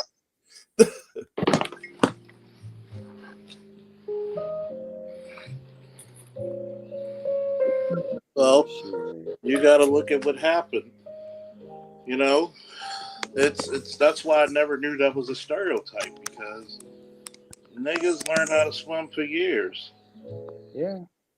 Except the ones that put a chain around their neck with something heavy, their hands tied behind their back. The ones that have trouble swimming. Yeah.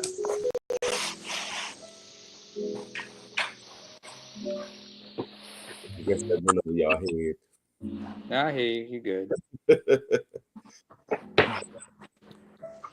I'm glad I learned how to swim at a young age. Right, like my people in the Highlands. But hey,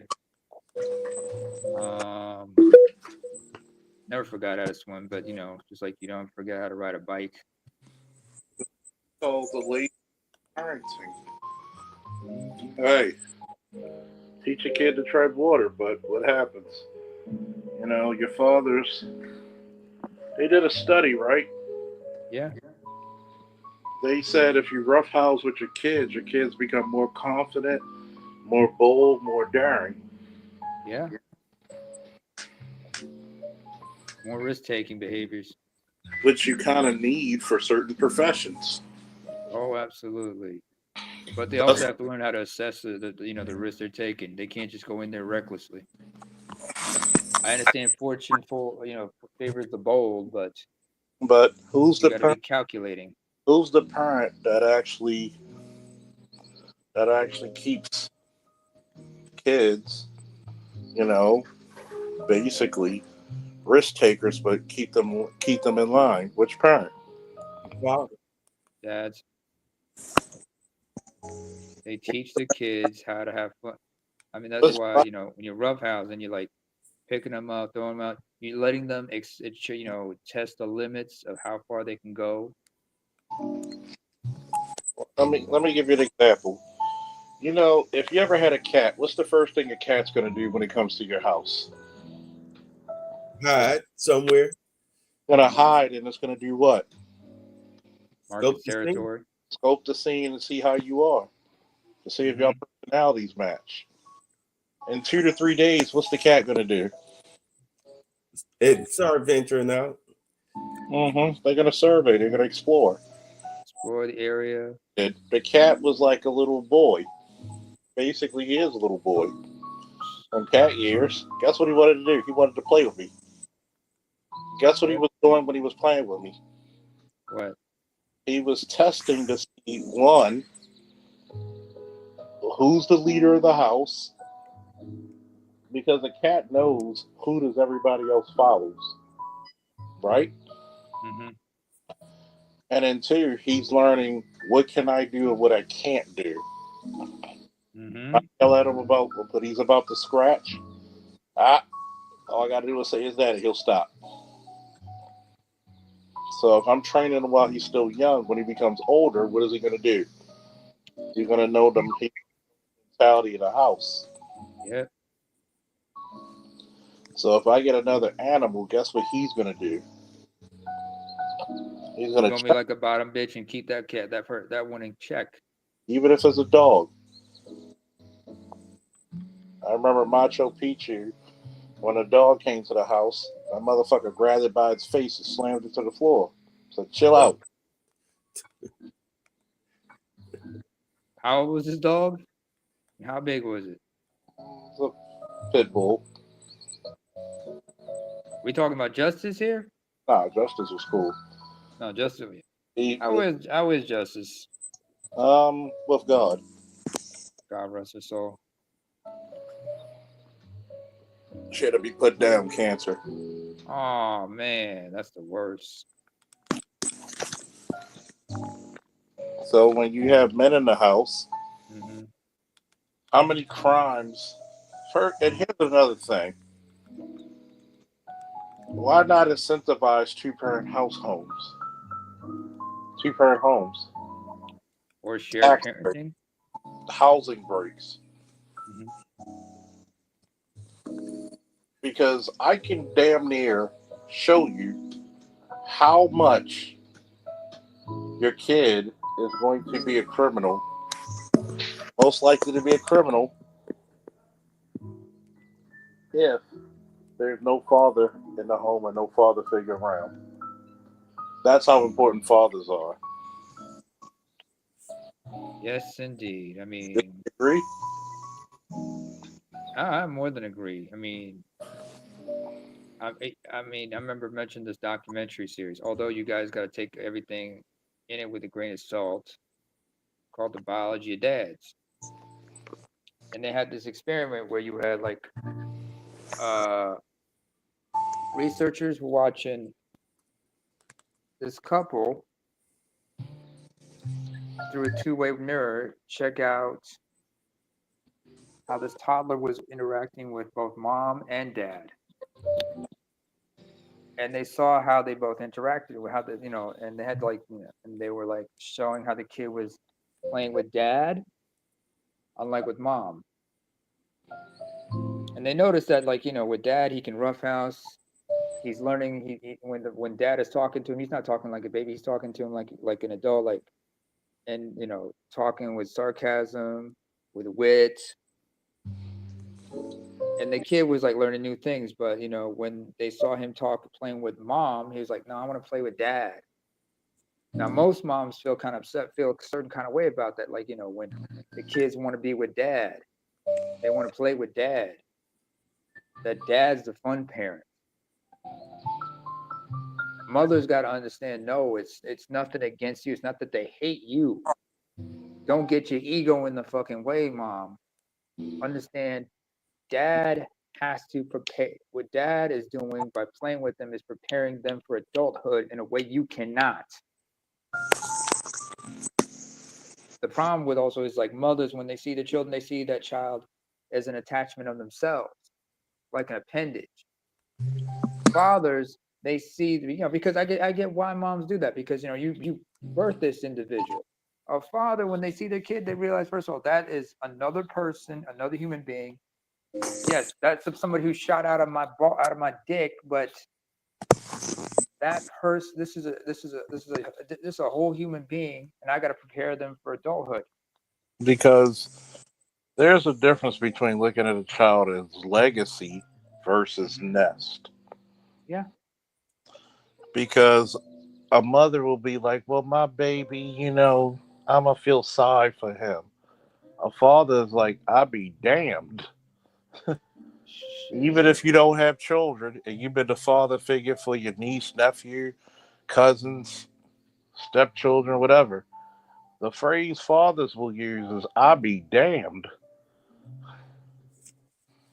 Even with your pets, I'll be damned you go out there and embarrass me. Oh, don't worry. Wait till we get home. That's okay. It's all right. You want to embarrass me? It's all right. Wait till we get home. Wait till we get home. That's the only thing I have to hear from my dad. Hey, wait till we get home. Or he would give you that look.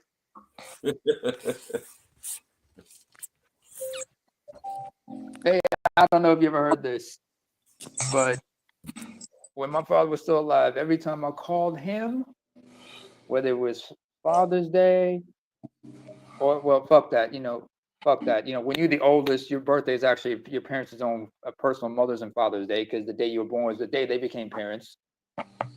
But Father's Day, your birthday, their personal birthday, one of the things I always told my dad was, thank you for putting that foot in my ass when I needed it.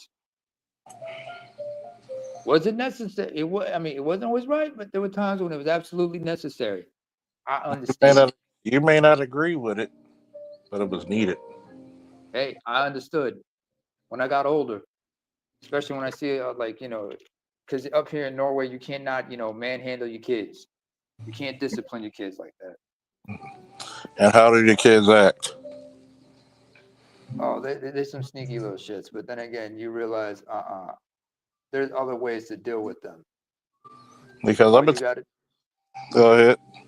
All you got to do sometimes is most of these little fuckers are still, although they have cell phones, they're on their parents' plans. All the parents have to do is cut off the Wi-Fi. No, cut off the Wi-Fi. Cut them off. You know what you do? You know what you do with any kid? Mm-hmm. Here's a secret. Pack their bags.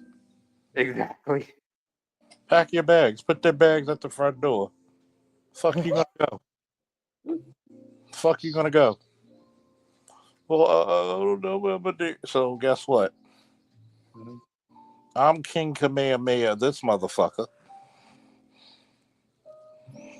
I'm Head of the NHIC committee, and you're not exactly.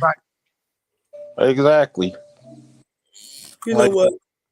Can we talk about something right quick? Go ahead. Let's. You see how Umar is treating his daughter? Yep. What does he call her? Baby Smurf?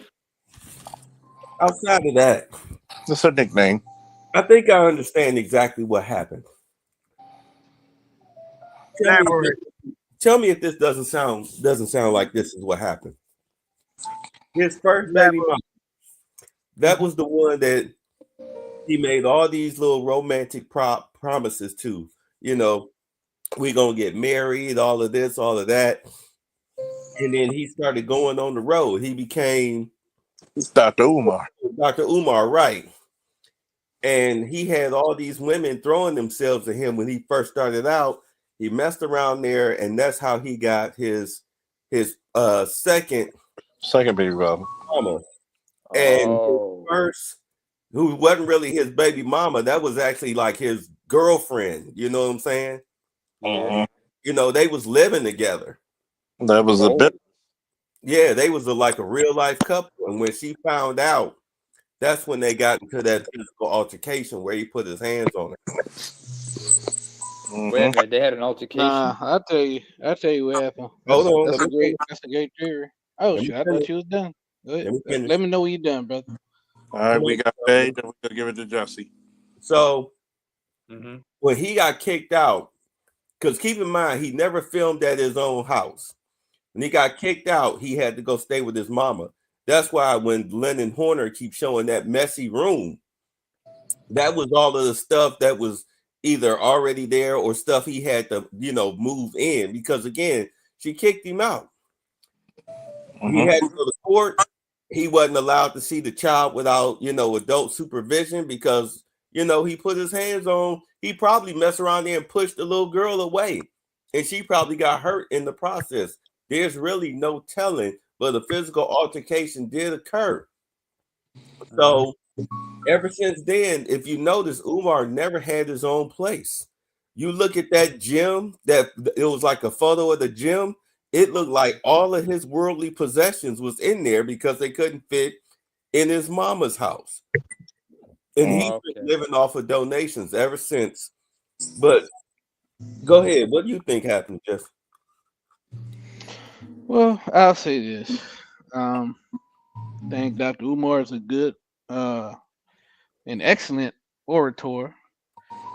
I think he's an excellent psychologist for children.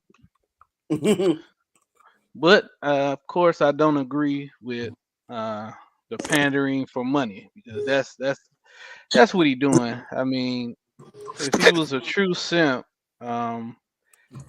he wouldn't be able to say the things that he's been saying as of late. You don't just flip the switch like that.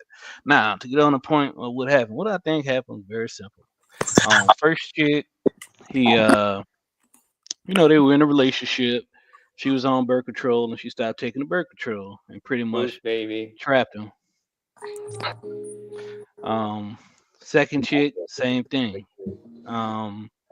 As far as him living with his mother and all this type of stuff, I don't know. I don't think he was I don't think he was violent towards the child. I think it was some regular BS. He pretty much got the same BS that happens to most black guys. I mean, I watched the first half of his live when he talked about the first wife, and he said that she told him either all three of us gonna be together or none of us gonna be together. Meaning either you gonna marry me and be with me, or you're not gonna see your daughter. I believe that to be true. Nothing about Umar's part one of the live do I believe is a lie coming from him. I believe everything that he said was true. The first chick stopped taking birth control without his knowledge, and so she got pregnant. She probably see that he was starting to blow up when he was in this master's program. He was on documentaries, getting all these lectures, getting booked for all these lectures all around the country and all this type of stuff. So she probably said, "Let me go ahead and lock him in for security reasons." I don't know why he appears to be homeless. I mean, I'm pretty sure in conjunction with his, I'm pretty sure in conjunction. Hold on, let me cook, Damon. Let me cook. Yeah, let me cook. As far as the combination of his donations and his speaking engagements, I mean, that should be more than enough to sustain himself over the years, at least on a decent level. So I don't know about any of that. I'm not going to disparage the brother or make any, how can I say, theories about stuff like that. But I honestly do believe that he was trying to be a solid father to the children and to the women. But I mean, come on, man. We know how I ain't even gonna say some. We know how a lot of these women in our community are when it comes to men and children. I mean, we've seen it a million times. So I'm always lean majority that it's some messed up stuff going on with the women playing games. Maybe they're emotional, mad that he don't want to be with you, all that type of stuff. I've just seen it too many times. As an observer, I mean, I know the playbook for, and it's that hive mind thing. So you know, but I will say this in closing. Shout out to Umar. He did take credit himself and say that ultimately it was his fault for getting these women pregnant. If he would have been more careful and wrap it up, even though she said she was on birth control. Because I tell you one thing, one of the reasons why I do not have any kids yet is because I made sure to wrap it up, man. I made sure to wrap it up. I don't care if she said she was on birth control, what. Like I've had so many women over the years. I ain't gonna say so many, but I've had more than a few women. Let me say that. Mhm. Over the Fair years, enough. attempt to get me to engage in sexual intercourse with them without the use of a condom. All right, so And if I was a weak minded dude, I would have done it. But all right, anyway, that's let's my get 2 cents. to the subject. Yeah. Next person. No, first of all, Jesse, hats off to you. That is the smartest thing you've ever done. Because you never know. Hell, I could tell you that, I was once proposed that way. I was once propositioned like that one time when I was involved, one woman. Only thing I could say to her when she said, how would you feel if I got on birth control so you don't have to get on condoms? I simply told her, if you want to use want to be on birth control, I will concur, I will support you, but I'm keeping it wrapped up. Hell, I mean, I had informed Salute to you, individuals. good sir. Salute to you. Hell, in fact, two reasons I didn't, I never went that route was one, first of all, I had informed her that I got tested and I was cleared, but she never got tested. Uh-oh. Yeah. Number two, something in the back of my mind told me don't hit it raw. Wait, hold on. What does this have to do with Dr. Umar? No, because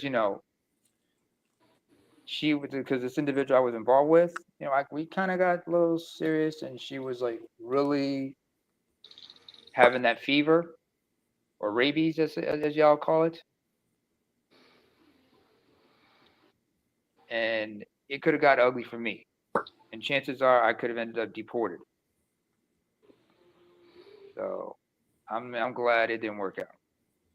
Okay, well, as of what? Real quick sidebar. Go ahead. Bay, Mr. Bay, sir. Yeah. Do me a favor and look in the private chat and show some love on the free subscription to your boy's Substack. Continue. All right, I had to do it before I leave because if I jump now, I might get kicked off.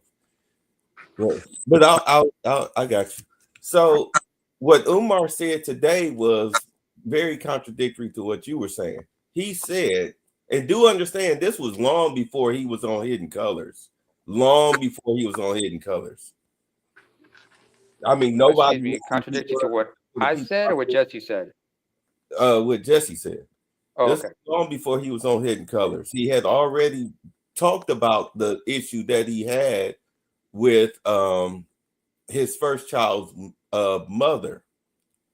But the thing about it was that he said that she had just when he just had a regular job, she came to him and said, "Hey, look, I'm pregnant. What do you want to do?" And he said he wanted to be a father. And she said, "Okay," because she was.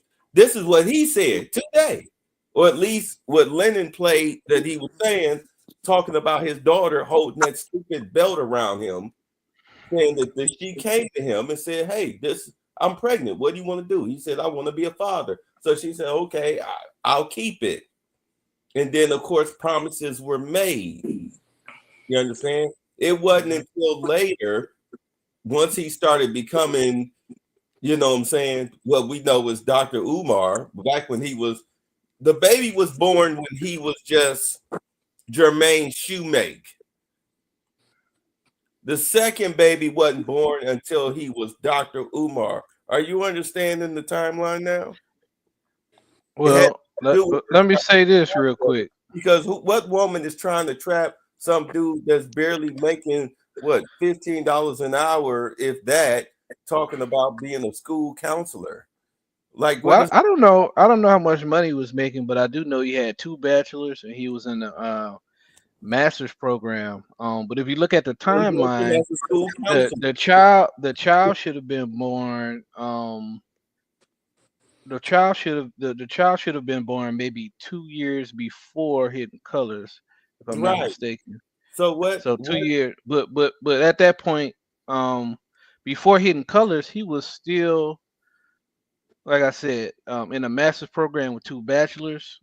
So of course, as men, we may look at the money aspects, but I think women like they find the education aspect more attractive, especially since she was a had a bachelor's as well.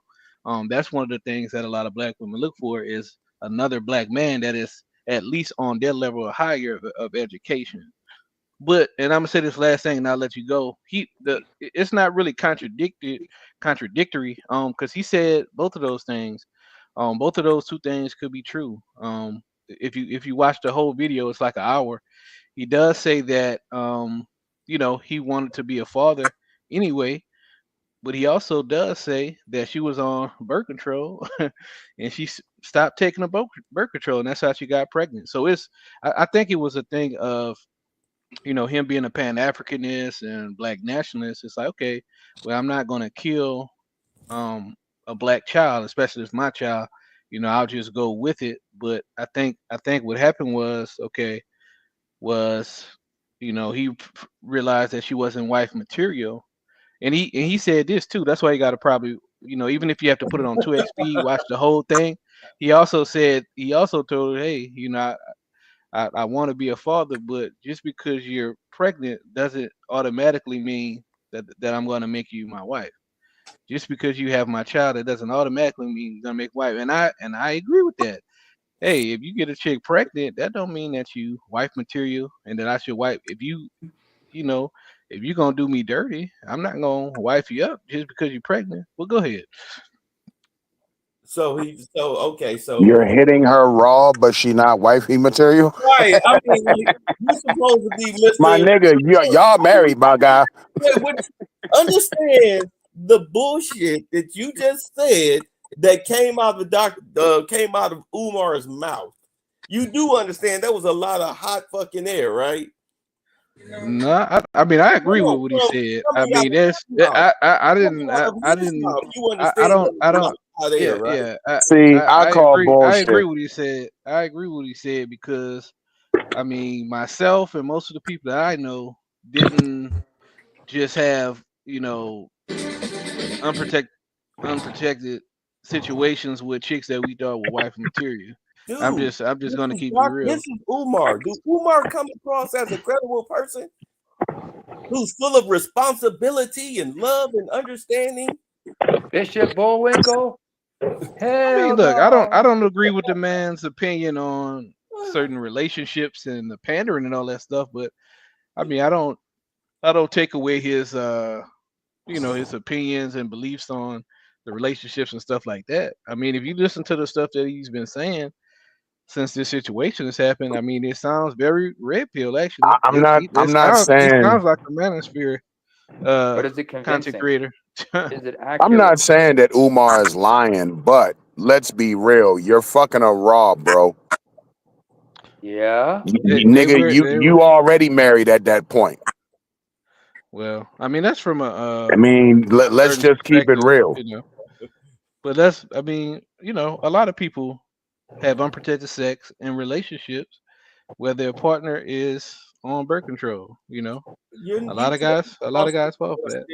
But it's still, but that has nothing to do with catching a disease. Yeah. Or getting somebody pregnant. Like, Go ahead, y'all. Go ahead. I'll let y'all have it because he I'm totally I'm different. just simply saying, like this. See this whole situation shows that Umar is full of shit. Mm-hmm.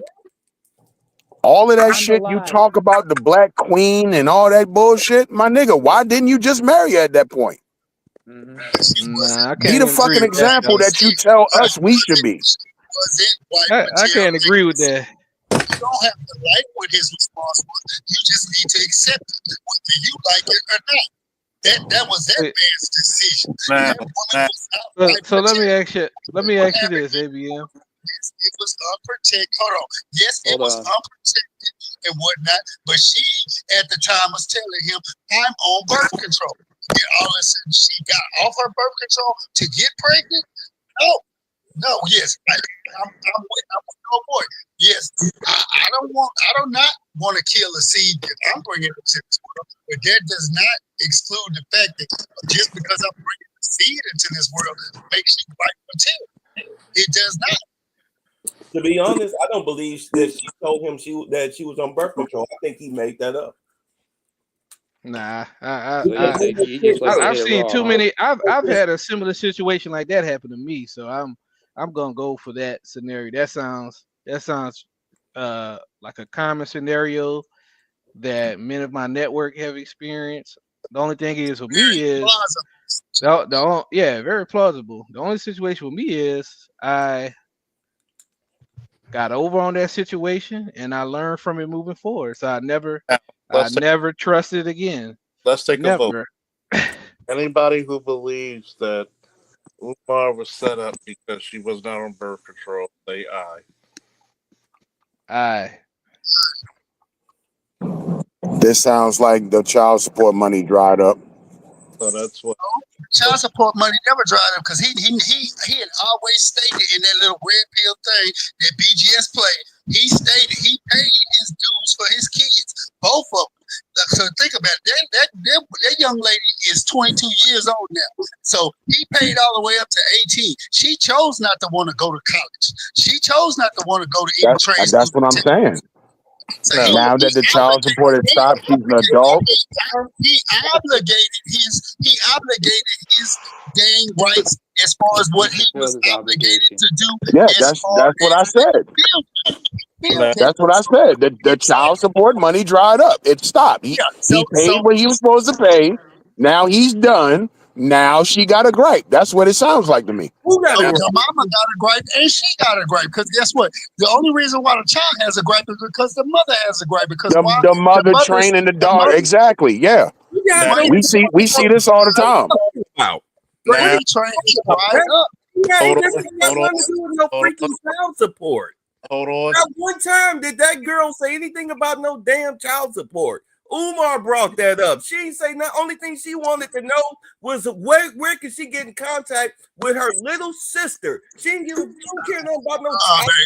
Babe, stop it, babe, stop it. The reason why he brought that up, hold on, I got babe, hold on. The reason why he brought that up, babe, is because hold on, I'm gonna rebuttal to what you said. I heard what you said, sir.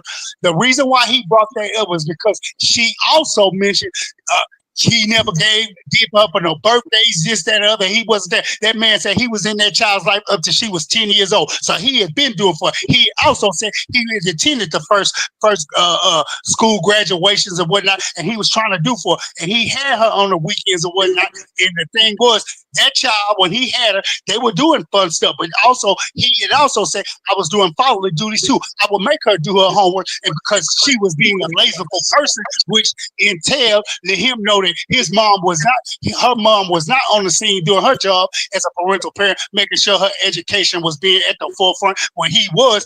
That child felt like, I don't want to be around my dad because my dad is holding me accountable to certain things. Yes, sure, I can have fun with them, but when it comes time to be a dad and the dad is saying, hey, you got to get on the ball with this, that, and the third, doing what me and teaching children to do, that child did not want to respond to that form of parenting. So what did she do when the mom said, hey, I'm gonna take you back to your dad, I don't want to go type stuff? Yeah, he did state all that. That's the reason why he put all that out there, to let that narrative be out there so it would be known. I am not a deadbeat father. He never was. He was trying to do his job.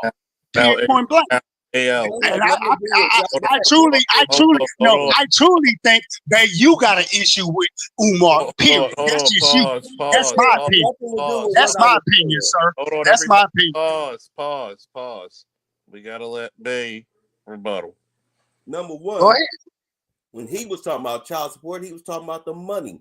And number two, it's not a secret that Umar has actually said several times he pays his child support in bulk. The problem, though, is that his baby moms keep dragging him to court because they sitting up here, we don't want your little bulk sum. You supposed to pay this monthly. He's been going to court back and forth with it ever since he's got fired from that little high school because he's been paying it through donation money. He said that. He literally stated that. And sir. You said he was taking care of his responsibilities. Let him rebuttal. We're not talking about physical. I'm talking about finances. Also, as you stated, The girls, he said, and even the girl will say that they were not, that they were thick as thieves up until she was 10, 11 years old. How old is the other little girl? Stop. She's about 11, 12 years old, right? 13. 13. So the oldest daughter, 22, 23? 22. That's when you had the split. The mother found out he had another baby on her. That's when they got into the fight. That's when they broke up. Nah, I don't think that's lined up, brother. Matches. Now, I don't think that was that girl is in the hospital, right? She tried to kill herself because her daddy, instead of him picking up the damn phone and talking to her like a real father's supposed to, the nigga sent videos with wrestling belts on their shoulder, airing out their family business from his perspective. And if you actually think that Umar is a trustworthy person, good Lord, I got a bridge to sell you. Let me just say this real quick. The first video he made before he made the one you talking about, which is 2 parts and over 2 hours long, his first response to her was to pick up the phone and call him. Pick up the phone and call him. She did not do that. So now he has to respond to the public as the accusations she put were made in the public. So he has to protect his reputation and his brand. Well, go ahead, Charles. Now, I'm going to say this. One,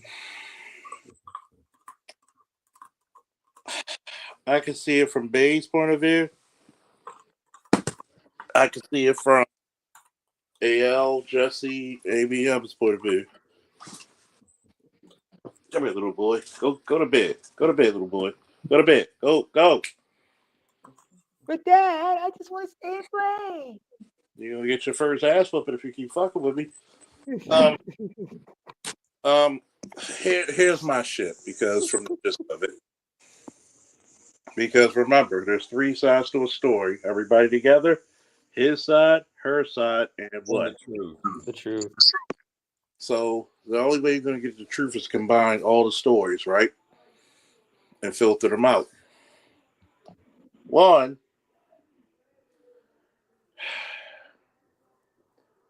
no matter how anybody feels about Umar, she was wrong as fuck to put all that business out on Beach Street.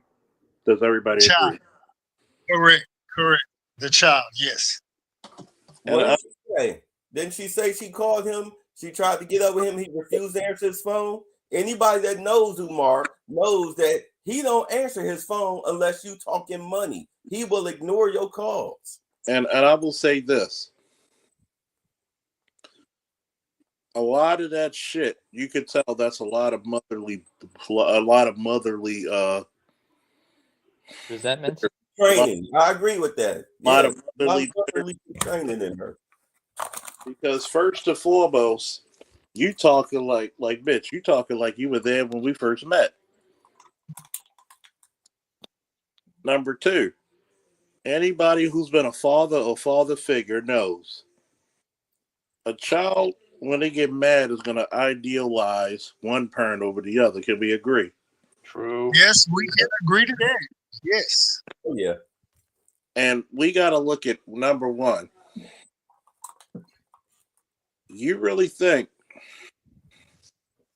that, one, LGBT or not, you could have sent a text, meet me here. And this is coming from a person whose parents were divorced. Split up at 9, divorced at what? 2 years later. Oh, wow. This is coming from a person who experienced that. So, you notice I don't talk about my parents' business. Because when do I tell you I understood my father? Number 1, going to war. And number 2, becoming a father. Mm-hmm. So people could say, you're giving him the benefit of the doubt. Yes. Not saying that he's a perfect man. I don't know. Where did Jesse go? Check the bag, Chad. He left he's a message. In the back. Oh yeah, he's in the back. Yeah, he's hitting the bid. Thank you for joining, Jesse. And I'll put the link in the main chat that he sent. Yeah, there's one. And I'm gonna say this before anybody. I don't think that she really wanted to have a conversation in the closed door. She being who? The child or the dog? The child or the mother? Both. Yeah, I can Because agree with that. because this sounds to me as a smear campaign. Yes. Ah, Do I think that he might have been derelict in some plays? Yes. Especially during, everybody knows when Umar was getting hot, the motherfucker was traveling like a goddamn Harlem Globetrotter. Papa Right? was a Rolling Stone. Do I think that there was some bitterness because of the second baby mama? Yes. Oh, you'd be surprised the resentment women have when they found out the man Because father their child has I'll another say kid this, somewhere else. and you know I don't normally say anything negative about my son's mother, but raise your hands if you dealt with black women. Got both hands. My hand, both of my hands are in the air. So I'm gonna I've give you dealt some, with a couple. and notice I'm gonna give you some levity because this is how I solve crime, right? So if anybody wants to know how Officer Faulkner, Sergeant Faulkner, the commander solve crime, this is how you do it. I remember my son's mother, and remember we have a wonderful relationship now. I remember her saying if I ever have another child, she would put me on child support. She said it casually and jokingly, but guess who ended up having 2 more kids by another dude? Her. Yeah. So, do I understand black women's psyche when it comes to you living your life forward? Goddamn right I do. Do I think that his daughter stepped her boundaries? Yes. Because first and foremost, you're the daughter of a legit PhD. And this is the funniest part. You speak ill-educated of anybody, and you're cussing and fussing and you're LGBT, and something tells me you were LGBT not because no boy would come to you. You're a Philly, and nobody's thirstier than a Philly nigga. Sorry, Philly, I gotta put you out there. You're doing it because you're in fucking rebellion against masculine authority. Bingo, that part. And let's get this straight. What did Charles Faulkner say? Do I think he might have been derelict because of his travel? Yes. And here's He my couldn't be thing. there when he wanted, when he could. He couldn't always be there for her. But this is the solemn thing that a lot of, especially females who are the daughters, don't understand. Boys kind of get it sometimes because boys empathize with their fathers at some point, right or wrong. Absolutely. Especially when they get older and they understand more masculine responsibilities. Daddy, why are you not here? You see this roof? I got to go get that money. You know? And people don't understand that. But girls don't understand it. Why? Because they're the princess. And the princess does what? Get anything she wants mentality, right? Yeah. You put that foot down. Do I think there's a possibility of a physical altercation occurring? Yes. Do I think it's likely that she, being the mother, started this shit first? Yes.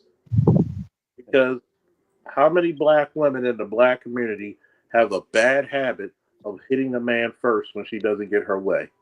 That's a 90%. Shout out to Travis Rudolph. Travis Randolph. Y'all like You only sure about 5%, babe. It's a 95%, not 90, 95. That's And what I said. y'all liking the way I'm breaking this shit down piece by piece, right? Oh, Yeah. you hitting all the spots. You hitting all the pressure points. So let's look at this. Do I think Umar might have reacted by pushing her or hitting her? Possibility. We don't know what kind of a temper he has. We don't Do know. we? Yeah, we know. That We- dude, every time somebody piss him off, he go into a damn. He goes into a fit. I think he goes into a fit because, you know, I mean, we physically saw him go into fits over words on YouTube. So, Conscious stripper. you know, and look at it. How many Tariq? And you know, I'm not an expert of law enforcement, you know, hint, hint, nod, nod, wink, wink. But how many times do children come downstairs and hear their mother and father arguing? They might have heard a rumble or two, and maybe the child got pushed. Oh, yeah. From the blind side. So, go to the courts. One thing about a black woman, oh, they're gonna give you a Meryl Streep performance of being a victim. Oscar winning Meryl Streep performance. Okay. And of course, the state of I said it, babe. No, I'm laughing because I'm picturing what was that movie? Or whatever the fuck it is. Or... Remember the little AIDS movie that came out or whatever? When the Yeah. girl with Joe Torre and old girl was wearing the church. She was wearing the church girl outfit with the bonnet and the glasses. Yeah. He pulled his penis out on me. That's what I was thinking. I'm sorry, go ahead. I was thinking more like the Common music video. We had Taraji P. Henson in the gallery. Yeah. Or what's his name? Avon, when he was being charged, when he was being tried in the courtroom. Because, you know, I'm gonna tell you one thing about this. The courts granted her physical custody. Yep. Do I believe Umar? Because Umar is an educator first and foremost. Classically trained educator, correct? Yes. Yep. Formally and classically trained. One thing about a classically trained black man, y'all better like, share, subscribe this motherfucker because you're getting the breakdown from a fucking officer's perspective. Do I believe him that he was staunched about her education? You goddamn right I believe him. Yep. That's one thing, not BGS, not Bay, not Angry Man, not anybody in this space or was associated to this space or any space could convince me he was not staunch about her education. Because number one, that would look horrific if your child is failing in school and you're trying to build a motherfucker. And you're an educator. And you're a classically and formally trained educator. Hell, you were a school principal, nigga. So yeah, I believe he broke his neck to make sure that she was, you know, educated. He had to. He at the level he was because he was a school principal as well, right? Right. No, he was never a principal. That was all a lie. He was definitely a school psychologist. At least we know that to be factual. Yeah. So that means whether he was a principal or not, that's up to him and God and the school. So, number one, he has way too many contacts in education for this girl not to succeed. Correct? Correct. So, there's no reason at 22 she's not a college graduate. Unless what? She dropped out or didn't enroll. Or didn't want to be. Right. Yes. To be honest, let's be honest. Way my parents a PhD and I'm not accepted to no fucking let me put it to you this way. This is how easy it would be. Where you at, ABM? Right here. How easy would it be Hey, can I speak to Morgan Coppin? This is Dr. Umar Johnson. I'm trying to get my daughter admitted. How fast do you think she'd be admitted? Just like that. And in them schools, that's a no-brainer. And he says, I will. Matter of fact, all of these HBCUs, none of them would. I mean, come on, man. They don't got no fucking criteria. Notice nobody ever broke this shit down the way I'm doing it, right? You're Yeah. a detective, man. You're breaking it down like Batman. So you telling me as much love as he get in the DMV, and we have a very strong contingency of HBCUs here, right? Alone, right? You would have seen her eventually. She would have been the second coming of Dr. King kids. One She or would two have things happened with her. definitely. She would have definitely have pledged, and she would have had that pinky up and been still going. One or two things happened for sure. Either she didn't want it, or by the time she got to college age, which was what 4 years ago. Mhm. Yeah, I think at probably at that point, I really don't think his word. He had to pull some serious strings because I mean, when he got walked up out of that school system, his name was Mud because he was running the fraud. He was running the scam on that whole. Even still, guess what? Yeah, because that All was his name was out there for that. all he got to do. Wow. Did you know Thomas the Hitman Hearns like one of my stories? Oh wow. Oh, cool. Tommy Hearns. Tommy Hearns. Oh wow. Just checked up shit. Let me explain this, right? Mm-hmm. And I want y'all to follow me. Y'all been following me so far, right? Yeah. What if he volunteers a free lecture at Morgan or Coppin? Sure. Would they accept it? Wait a minute. Was she? I mean, ABM. You answer that for me, please. They would have rolled out the red carpet for Umar, even now at both of those fucking schools. Wow. And possibly. Do you know how much notoriety he could have just been like, you keep the funds, guarantee her a scholarship? That would have been networking 101 right there. I'll come here at least what 4 times a year. 4 times a year for 4 years. Do you see where I'm coming from, man? Yeah. So why? So what? Let me tell you what happened. Yeah, because I don't think she wanted. Number one, a black female not getting education in Mary's land, we're just using Maryland for example, is almost impossible, my niggas. And you're telling me you got probably the number one dude still to this day on the Chitlin circuit, right?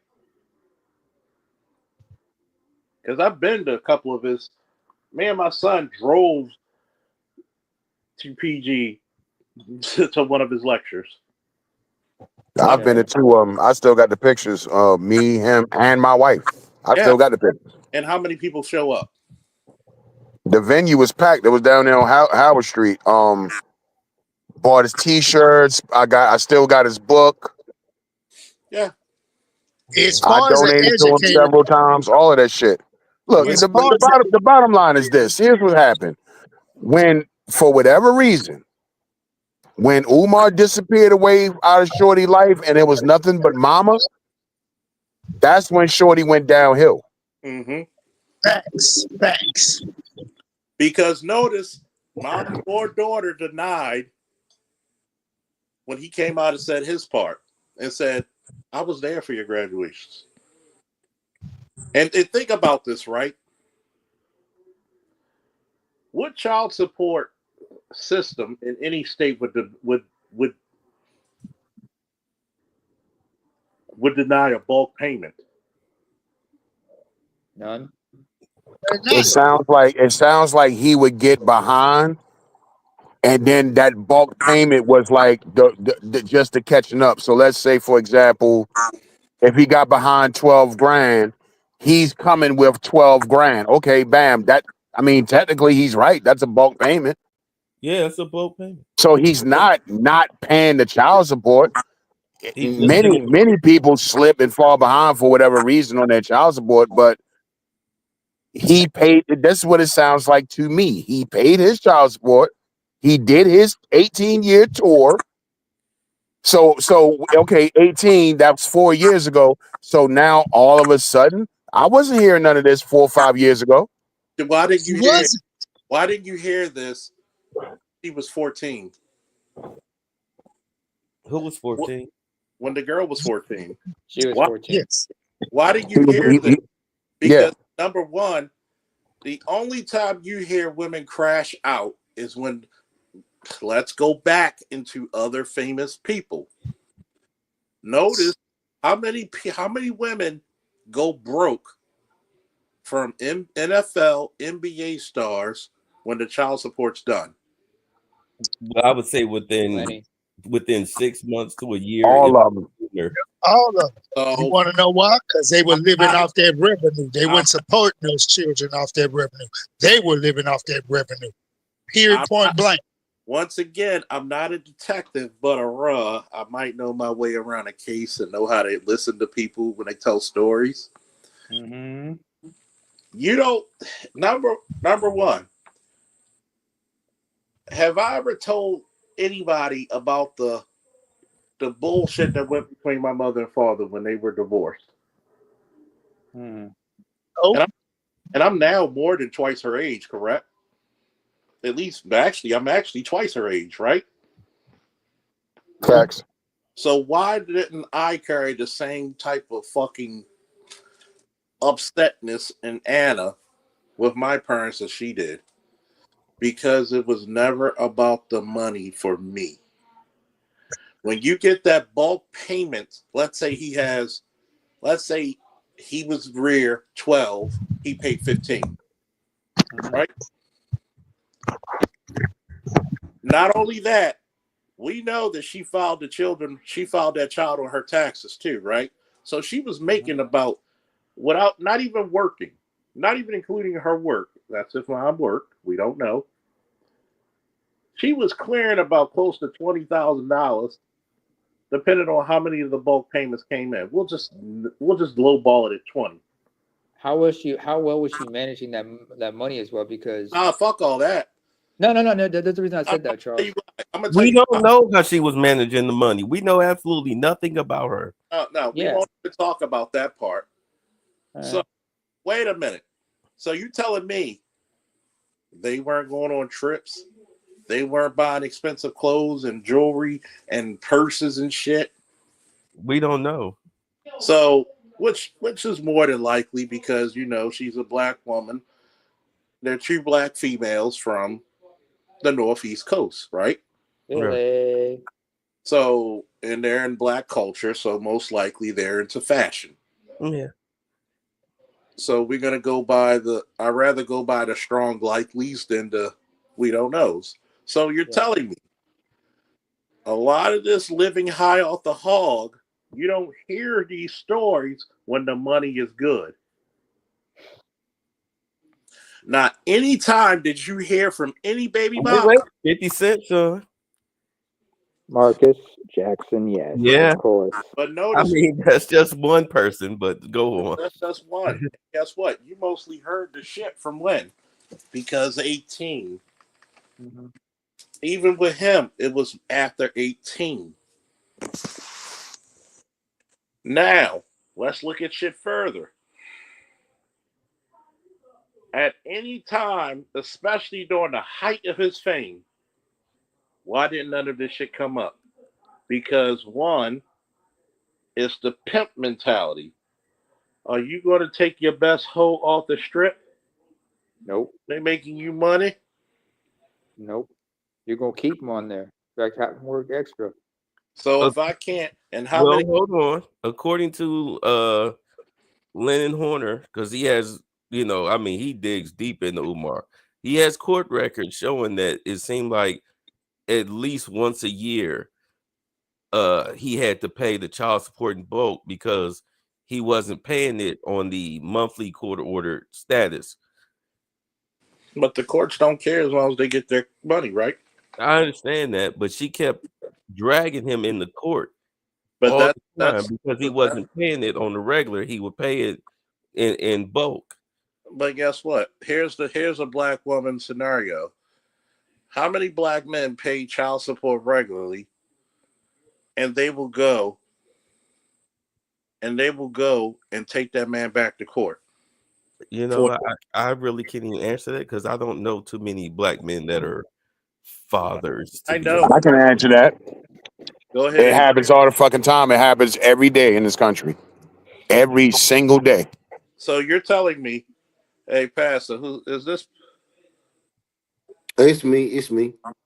Hey, So Pastor. going back to ABM, how many women look for an increase? And remember, most likely she's not only looking for the back child support, she's looking for what? The increase. Increase. What Officer Faulkner? Okay, I like to call you Officer Faulkner. What's up, AL? What's up, brothers? Technically I it's mean, I know AL. technically it's sergeant, my last highest rank from a police department, but also fault was fine. But Well, I'm sorry, man. I won't try to be no. disrespectful, but Also fault I also, always called you also that. fault. I'm not picky about that shit. Yeah, I always called you that. But Yeah. Officer Faulkner, the reality of it is, it's going to backfire on women because women can take you. You are definitely right. Women can take a man back for what we call arrangements or in his child support every 3 years. The problem is men are making less and less money. So therefore, it is not in a woman's best interest, especially right now, to take a man back to court for a Increase. increase in his child support. It's not because I'm not trying to say that men are down and out. I'm not trying to say that men are sorry. I'm not trying to say that men are pitiful. I'm not trying to downgrade men, but the society has not favored men. So you want to take a man back to court for something that society's not favoring him for. Because a lot of men with money have a lot of confidence. So therefore, you take a man with money to court. So this the problem. This the problem. If a man has money, then a man can afford um legal consulting, so therefore he's not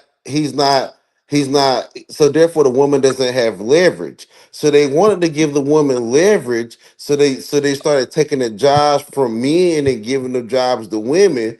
But when the women go back to court, now they have the leverage and the man does not have the leverage. So the man, now you've created a victim out of the person that you're trying to um ostracized as a person of means. You say he has means, but in order to give you means, they had to take his means. It's a weird. It's a weird. They're trying to juggle this. But They're trying to juggle this, and this is very weird. They're trying here's to say the the men have the money, they don't have the money. but here's also another thing we have to take in consideration, Pastor, is the probably one of the greatest comedians of all time, definitely on my Mount Rushmore. Robin Harris said, "Where the cost of living's going up and the chance of living's where the chance of living's going down and the cost of living's going up. For the last 7 years, the cost of living has been skyrocketing more than earnings. Correct? Exactly. So how can you get more when I can't even afford to be in my house and this house?" So that being Because said, we I'm gonna we just go ahead. I'm sorry, brother. I'm sorry, Officer Faulkner. But because we employed more women to do more service jobs, Then we employed men to do service jobs. When you employ men to do service jobs, you get a better you get a better ROI, return on investment. So I know that we get mad at the government for employing farmers, but you got to realize, look what farmers gave to society. I know that people try to like talk trash about the military and try to step on people's valor and try to step on people's honor. But when you look, my dad was in the military. My dad was a lifer. He was a lifer. He retired from the military. I'm a nurse because my dad's a nurse. Because when he retired from the military, he went into psychiatric nursing. He works at a Cherry Hospital, a psychiatric facility, and they have a lot of veterans there too. And I'm very upset that Trump is taking money away from the veteran hospitals because you know what I'm saying I voted for Trump and I hope this works out. But I mean I hope this works out. But but anyway, taking money away from men is the way that this whole process has men created such a surplus that the government was able to take it away and fund other projects, but those other projects didn't have a But you return know, on investment. but you know what happened? One, I'm gonna say this because I'm a veteran. One of the things that hurts the veteran system is a lot of bureaucratic red tape. Okay, how does a guy who actually fought in war and actually, I never talked about some of the shit that I've done, but believe it or not, I'm actually a part of the Battle of Fallujah because we rescued Marines on the QRF team I was on. How does people who never got deployed to war get 100% disability, but I get 50? See, bureaucratic You red you tape. can you can never make that make sense at all whatsoever. And I just finished talking to Rogish about this. They were able to get into the psychotherapy program before you. and, He, and these are people after me, okay? mm-hmm. And I have an ex girlfriend who's 100% gets 45. I'm not knocking it. The reason why she got it, she became diabetic from having a kid while she was in the Coast Guard. Not saying she doesn't deserve it, because that is something you got to deal with. But a guy who's been injured and has seen the worst of the war, and there's people who never fought, who were in the back lines, who got 100%. And going back into the Umar Johnson case, right? This is the criminal sin that black women commit. If you don't mind me going, I'm gonna get. Even though this is my channel, do y'all mind if I go black pill for a minute? Man, we Go never ahead. mind. Man, do what you Go gotta ahead. do, man. Do what you gotta You do. know the rule. Get with the program. I'm gonna go super black pill, so y'all better enjoy. Number fucking one. Why the fuck would you not send your daughter to a more educated parent who has connections all through this? Umar has connections worldwide at this point, correct? Correct. There's no fucking school that she could not get in, especially in HBCU. She's supposed to be working on her fucking master's all the way up to a PhD. Facts. Black women, and I'm going to say this because I meant to do a rant about black women and their failures. Because we're working doing security for the Apple stores, right? For this company. My female coworker and my male coworker mentioned something after I said something. I said, I want you to, I'm going to give you a homework assignment. Watch the fathers with their children coming to the store. Watch the mothers. Kids who are 1.5, 2 years old running out the store. The fathers of every race, especially the black fathers, the kid was so lock and step. She even said it. The child was so lock and step with the father. When the father stopped, the child stopped walking. When the when the when the mothers came in there, the children ran amok. It was one mother who sat down on one of the benches, one of the couches. The daughter sat next to her and well behaved. And guess what? This is how you know the mother actually gave a fuck about the daughters. The daughters had natural hair. But Charles Faulkner, what's better for business though? Cause like check this right. So you could argue that the black man creating the stoplight was bad for business. Well, here's the problem, right? Hmm. My grandfather, may he rest in peace, paradise, and power, said it best. White people invented the patent office so they could steal your shit. Reparations Boom. not just reparations is not just the money, the land, the 40 acres and a mule that they owe us, which now would be 40 acres and a tractor.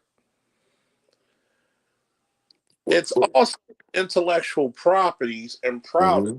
we never got a chance to bank off of.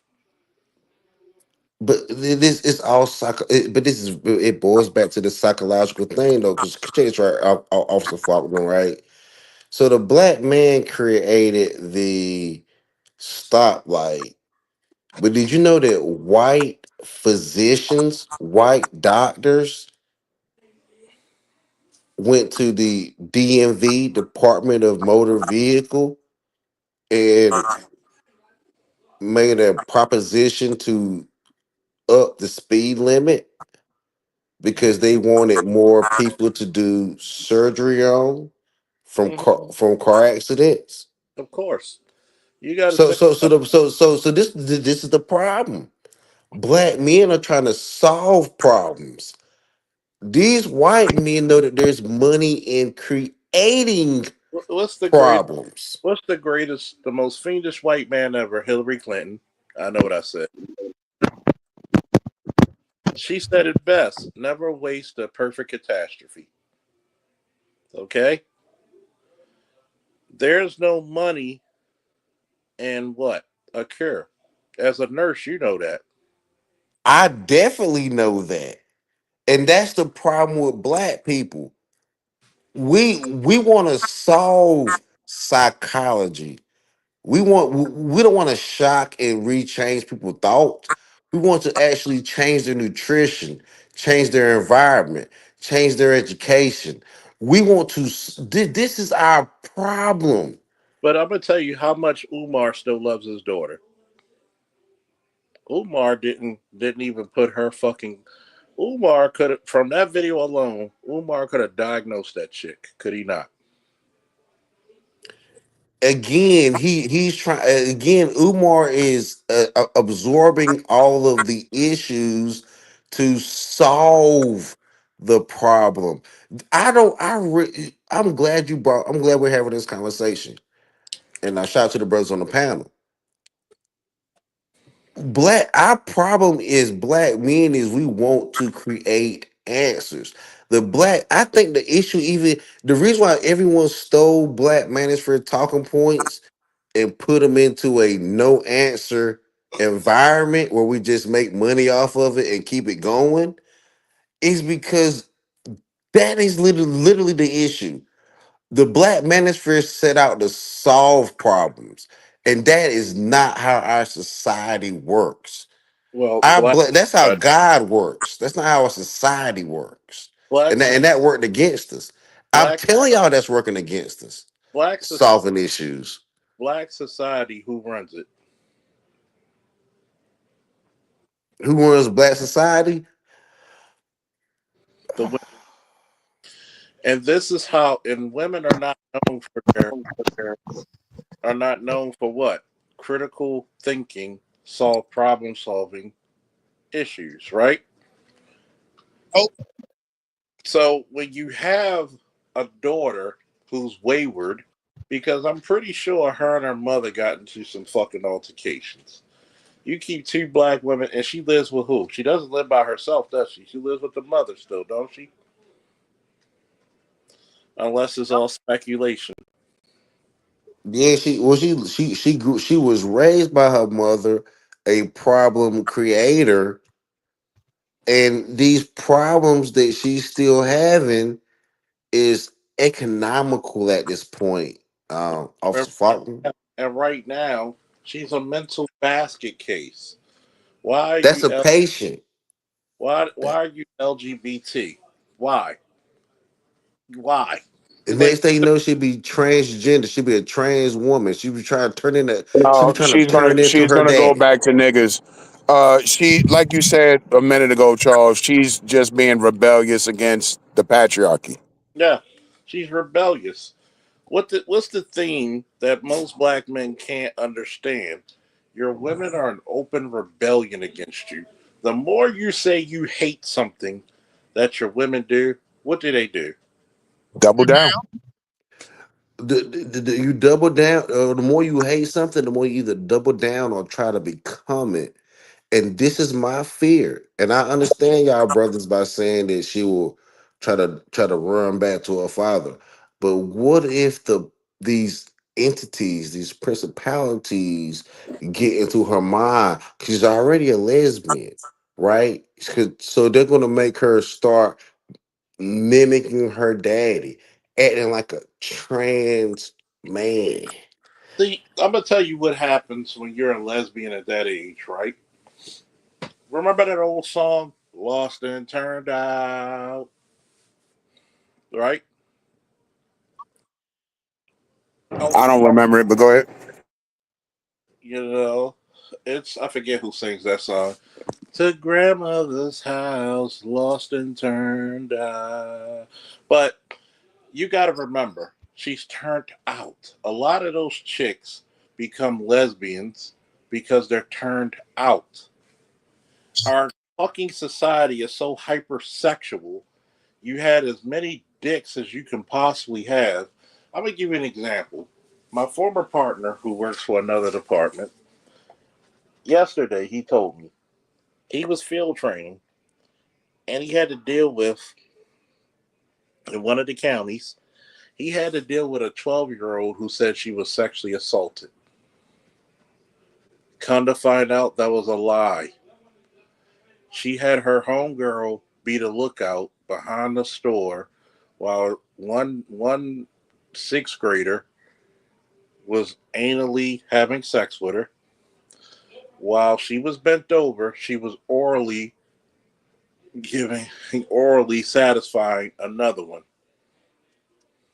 That's called a train in the South, Chuck. Well, it's called a train here too. I'm just trying to break it down for people. And she tried to lie to save face. At 12 years old, where do you have the wherewithal to know how to do that? That is all psychological. But this is Um, the From result. watching her mother had niggas running in and out the house. mhm. That's all she's ever saw. So And it's all psychological. And because when she saw those men run in and out of her mother's house, she felt sorrow.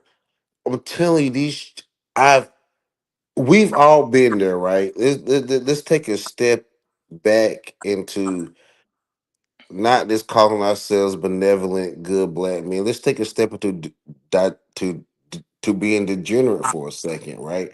So I've slept with single mother women, and they kids wake up and they know that their mama doing something that she's not supposed to do. So those children psychologically figure out a way to justify it. That's a child psychologically figuring out a way to justify trauma. that's a child trying to justify and try to escape the title of being a hoe. Thank you. Hold Thank on. you. Well, hold on, Thank you. Officer Faulkner. And so theoretically, no, I'm not even saying theoretically. In reality, You're telling a fact. But where does that hoism come from? What does that learned behavior come from? And is in that learned behavior, is it a detriment to the psychology? Therefore, is it What, a issue? what's your specialty in nursing? Trauma. Trauma. I deal with gunshots, stabbings, bad motor vehicular accidents. What's the So I work in the emergency department. what's the first thing when you have a trauma patient? The first thing is an assessment. And what's the assessment of the mental status of our women? In trauma, and unfortunately, in trauma, it's not psychological; it's physical. So when a person comes to me, I physically assist them. So you're right. You're right to a certain extent, Officer Faulkner. There have been women that have been dealing with psychological issues and depression, chronic And depression, and and norm try to and wreck cars, but their body was so physically ailed that we care more about the physical ailment rather than the fact that they know what, this shorty was so depressed she tried to delete herself in a vehicle. Like people talk about men doing deletion by police, women do deletion by car and all the time. and I think we become like I hate that word trauma at this point because that's to me that's like a real microwave, fast food excuse. So when we see somebody do some fuck shit, oh well, that person had trauma. Like bullshit. yeah, Nah, some people are just hoes. I'm gonna just tell you it's a combination of both, honestly, because here's the point, right? To answer your question, Pastor, one, let's break this down. I had a few drinks. I feel scientifical right now. I know what I said. Um, for me to be 12, and I want y'all to follow me with this. For me to be 12 to commit an act like that, not just for one, but two boys, and then be smart enough to have your homegirl to be a lookout, you were sexually active around 10, maybe 9. You're a pro. And when you realize shit, obviously, most likely, there's no father there. Matter of fact, I can guarantee that because he said the father never showed up. There's no father in the home. So, one, when we look at this behavior, because this all is full circle, even into Umar's daughter. Umar even said, when I forced you and made you become studious, and you wanted to never come back to my house because you know there were rules, you wanted to do what? You wanted to go to the path of least resistance, which was Mama's house. And how many times have kids played parents against each other to get their way? all Yeah, the time. that's the cause. You got it. So I want all them people who are detractors of mine who think I'm some drunk idiot. I'm breaking shit down like a fucking M4 basic training. Well, So splitting is something that all children do, but it's called splitting, right? Where you split your parents between each other, right?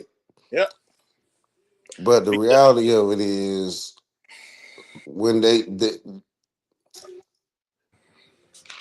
when they because sp- what did mhm. you do? What's the key number one thing she never did? Take responsibility, because guess what? Not one damn time did she say she didn't want for shit. Never. So if I y'all gonna make me go to that video and break down her video and I'm going to break down every goddamn word she says compared to what he says. Because here's the fact of the matter. Shout out to the may she become a patron saint, Felicia Rashad. Oh, she is. She been my patron saint. Can't nobody tell my. Why is it that even Charlemagne said, "You were so beautiful, elegant, and sexy in a basketball jersey and jeans than Glorilla and Sexy Red could even dream to be"? I Clothes. think it was so aura. It was so aura, and I think that and we talk about glow Rilla, glow, get them glow. She talking about an aura or coming with something. And see, when you talk about aura, we start talking about that stuff like that. You start talking about outside of the science. It's not outside of blind. It's not outside of black people's scientific treatment and healthcare and whole because but Let me it's outside of white man's let me science. let me break this down about aura, and I'm glad you brought that up. I forget the Dragon Ball game that came out when you played the history of Dragon Ball. I forget what it's called. Dragon Ball Kakarot. When we watched the Dragon Ball Z, right? A lot of us watched when Frieza became full powered, his final form, right? At least I did. We didn't understand truly how powerful Frieza was to a point till he beat the piss and breaks off of the Z fighters. When you play the game Dragon Ball Kakarot, there's a scouter mode or a sensing mode, excuse me, in the game. And we didn't understand how fearful they were through the anime series. But in the game, you could look at the fighters. You can see Krillin, Gohan, and Piccolo's aura, right? But guess what? When you saw Frieza's aura, it was so overwhelming, it went to the atmosphere. You get what I'm saying? His aura encompassed the whole atmosphere. Imagine you standing outside and you're in a park or a flatland, and the person standing there, his energy, his spiritual energy, or something about him, his metaphysical energy was so encompassing, you can't even see the sky anymore. And the aura that's contaminating the black community is the aura of Lilith, lust, gluttony, envy, and it's super destructive. So much so that the black community would rather destroy itself under the weight of its own ignorance than to be something else greater than the sum total of its parts. Does that make sense? Mm-hmm. Because when you're looking at that game, Dragon Ball Kakarot, and you see that aura that's so encompassing that he brought literal fear. I mean, piss your pants fear to those fighters. That's the aura that we're encompassing with all those negative energies and spirits. And what happened was black women made a solemn deal with all them spirits to encompass them. That's why they can't give up the kids. Because they know goddamn well if we gave black men them kids, they can point the finger at us. If I black, want to be number one. say that again. They do not want to be public enemy number one. They know. Be- That's be- why they keep obfuscating, passing the buck, lying, hitting us with sign language, shame, insults, guilt, and the motherfucker need to be right. As long as we can browbeat them into not really dissecting us and getting in our shit, we can keep perpetuating this hoax of a game we've been playing for 60 years. Period. and that's the reason why YouTube, Facebook, TikTok, Instagram have been cohorts on suppressing Black manosphere thought until they let one of us slip. Shout out and rest in peace, St. Kev. Well, that's the thing about it. Kev had an aura. So, like, you know what? Did I agree with Kevin Samuels on everything? That is a this whole agreement issue is You don't have that's neither here nor there. Did I respect his aura? And I think that's what Kevin he really brought an aura to because the Black Manosphere, I think it has an aura within itself. I think the aura that it does have, the concentrated feeling or power, we really have to define aura because I don't know if aura is a feeling. I don't know if it's a power, it's a if all it's an ideology or it's spirit. all it's a all encompassing metaphysical energy. Meaning you can't really place it in science, but there's some people that come around you, they can intimidate you and not say a word. They don't even have to look at you, you're intimidated. They can make you become happy, they can make you become sad. Their energy, because energy cannot be what? Destroyed or created, only transmutated. Yeah, it can only be. It can't be. It's gonna be transferred, not destroyed or created. Yeah. So Well, I struggle with that. I struggle with that. I struggle with that though. Because if aura can't be created, I agree that it can't be destroyed, but I really argue about it not being created because I believe in God and I believe in creatism. And I believe that black men do create no. an aura. Black men can't, because the law of energy, we can't create it, we can contain it. The problem with black men, how do we control it and utilize it? Meaning, the same energy that I could use to fire a Glock that will project, that will actually pull the trigger to hit the hammer on the primer, and boom, that projectile flies out the barrel. Is the same energy that's been used 1,000 years later with a crossbow, because it's potential kinetic, right? So we don't have the ability to create it. We have the ability to transmute it. Meaning you speak life, which is what?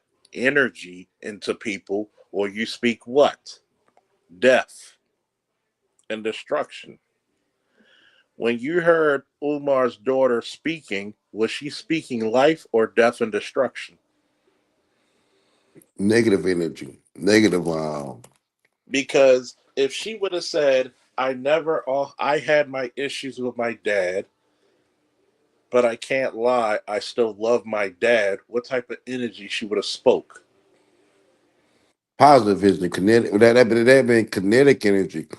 Negative energy is either negative energy is almost potential energy that's used in a I'm glad you brought up potential energy or kinetic energy. But And, and they never talk about negative energy. So is negative energy does potential energy move backwards, not move forward? but here's the problem.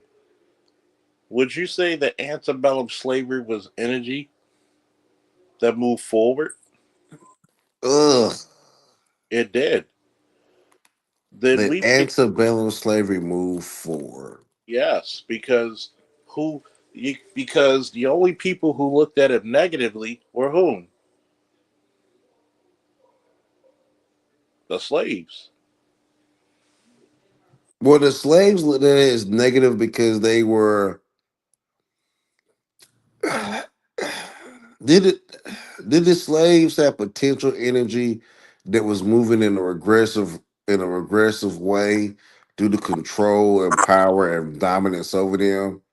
When you enslave a creature, how can that be when you enslave another human being, how can that ever be positive energy? That's only positive energy to whom? Who can enslave? Who can enslave? Yeah. So at some point there had to be a give and pull. So when you look at the energies that comes out of our women's mouths, because look at what they do, right? Are they speaking highly of their boys?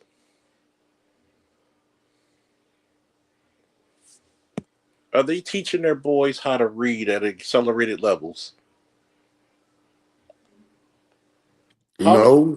how many times have you heard young black men said I got into the drug game because my mother or my grandmother said I need to go out there and earn some money? Yeah, that happens a lot. And but nobody tells the bad stories about these grandmothers and mothers who forced their sons into the drug game, but they put their daughters through college. So me and Rogus was just talking about this, right? We were talking about ECT, electric convulsive therapy, right? And and they use it to treat depression, and now they also using ketamine to also treat depression. And we would talk about where does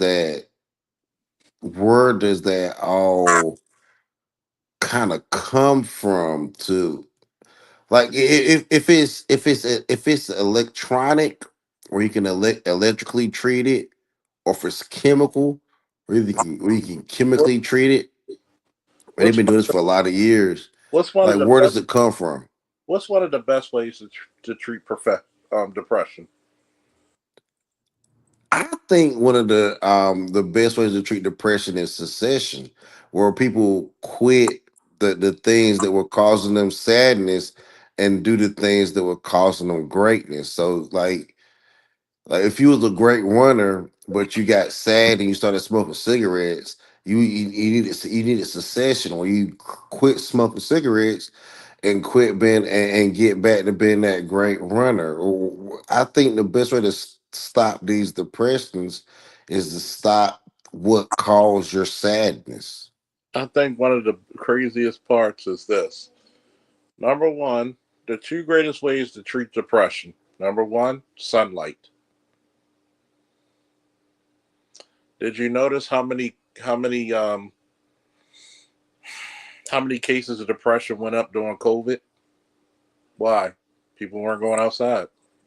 Yeah, so it brought an early onset of seasonal depression. See what we call seasonal depression, because they've noticed that society's overall sadder during Hmm. the winter months, but COVID brought in that feeling Of doom. quicker by having people in the house quarantined, Yeah. which brought in like a feeling of winter And then on top of that, what's number two? Activity. activity, and they also shut down the parks. They shut down they shut down everything. You right? Yeah. Yeah. Couldn't even walk outside. Activity. Having goals. Those are the two biggest ways of getting over depression. We got a goddamn medical professional right here. He hasn't denied what I said for all my detractors. You gotta No. I can't deny it, because there's something called there's something called spiritual health care, and a lot of magnet, or we call teaching hospitals, are doing this right. So check this right. Did you know that Mr. T had cancer? Mm-hmm. So when Mr. T had cancer, he was so narcissistic or so thought so highly of himself that he said, "Oh, there's a cancer named after me." And you know that he survived it. Yeah, because he. This is a thing, right? You know, you could freeze in 50 or 60-degree weather because your mind, you could trick your mind into thinking you're freezing to death. The energies that we have mentally in the mind are more powerful than anything in the physical. How do you think some of these smaller men through World War II survived some of this horrific shit? How do you think that some of these men during the civil rights movement survived a lot of this horrific shit? See, people don't understand when you look at the energies, going back to Umar and his daughter. She wanted negative energy because what did we find out about the love language of black women? It's negative, it's condescending, it's always wanting to hurt you, take advantage of you, instead of love. I'm pretty sure if you go in around Felicia Rashad, you're going to get an aura of love and happiness around her because she's so, what? Elegant. But when you deal with the average black woman, you notice her speech. She never talks highly or nicely. Listen to how these female rappers sound. They sound like men. They're deep in their voices. They're aggressive. They're insufferable. But yet we supposed to save a community of a bunch of entitled, insufferable bitches. You want your sons to be cursed with a wife like that? And then here's the lethal part. She's not even going to be married to you any longer than 5 years at best. But we're supposed to go I ahead. say we bet not do it never again no more. We taking a stand, we on our heel, and we prepared to die on it. Period. Don't care no more. It is what it is. They had 60 years of running this muck. It is over. They over here on the other side of that hill crying the blues, crying wolf. Oh, woe is me. Oh, I can't believe that they're not dating us anymore. They're not coming to dating meet apps, meet and greets. They walking past us. They looking at us sideways. They not even acknowledge us no more. It serves you right. We've been tired of it. For 60 years we've been telling y'all, hey, we hear what y'all been saying. We have taken a physical, active part in trying to correct ourselves. How about y'all? You watching us do the work, but we watch y'all obfuscate every day. So guess what? We're over here on our side, y'all on y'all side, and we not finna meet in the middle. It's like a big old gulf, a big old wide gulf divide, and it can stay that way. And I don't care if it never comes back together. Here, point blank, they made this bed, let them lie in it. Like prime example, AL. Like when they talk about vibes, they talking about vibes to get out here and do whatever the hell they want to do. We talking about vibes and electricity and mentality for purity. And that's really what we having this conversation about. Cleaning up through all this. That's what we're really talking about just then through like vibes and electricity and mentality and but they done took vibes and all that to go out here and do some wild shit. And what did I always say? What do women supposed to protect?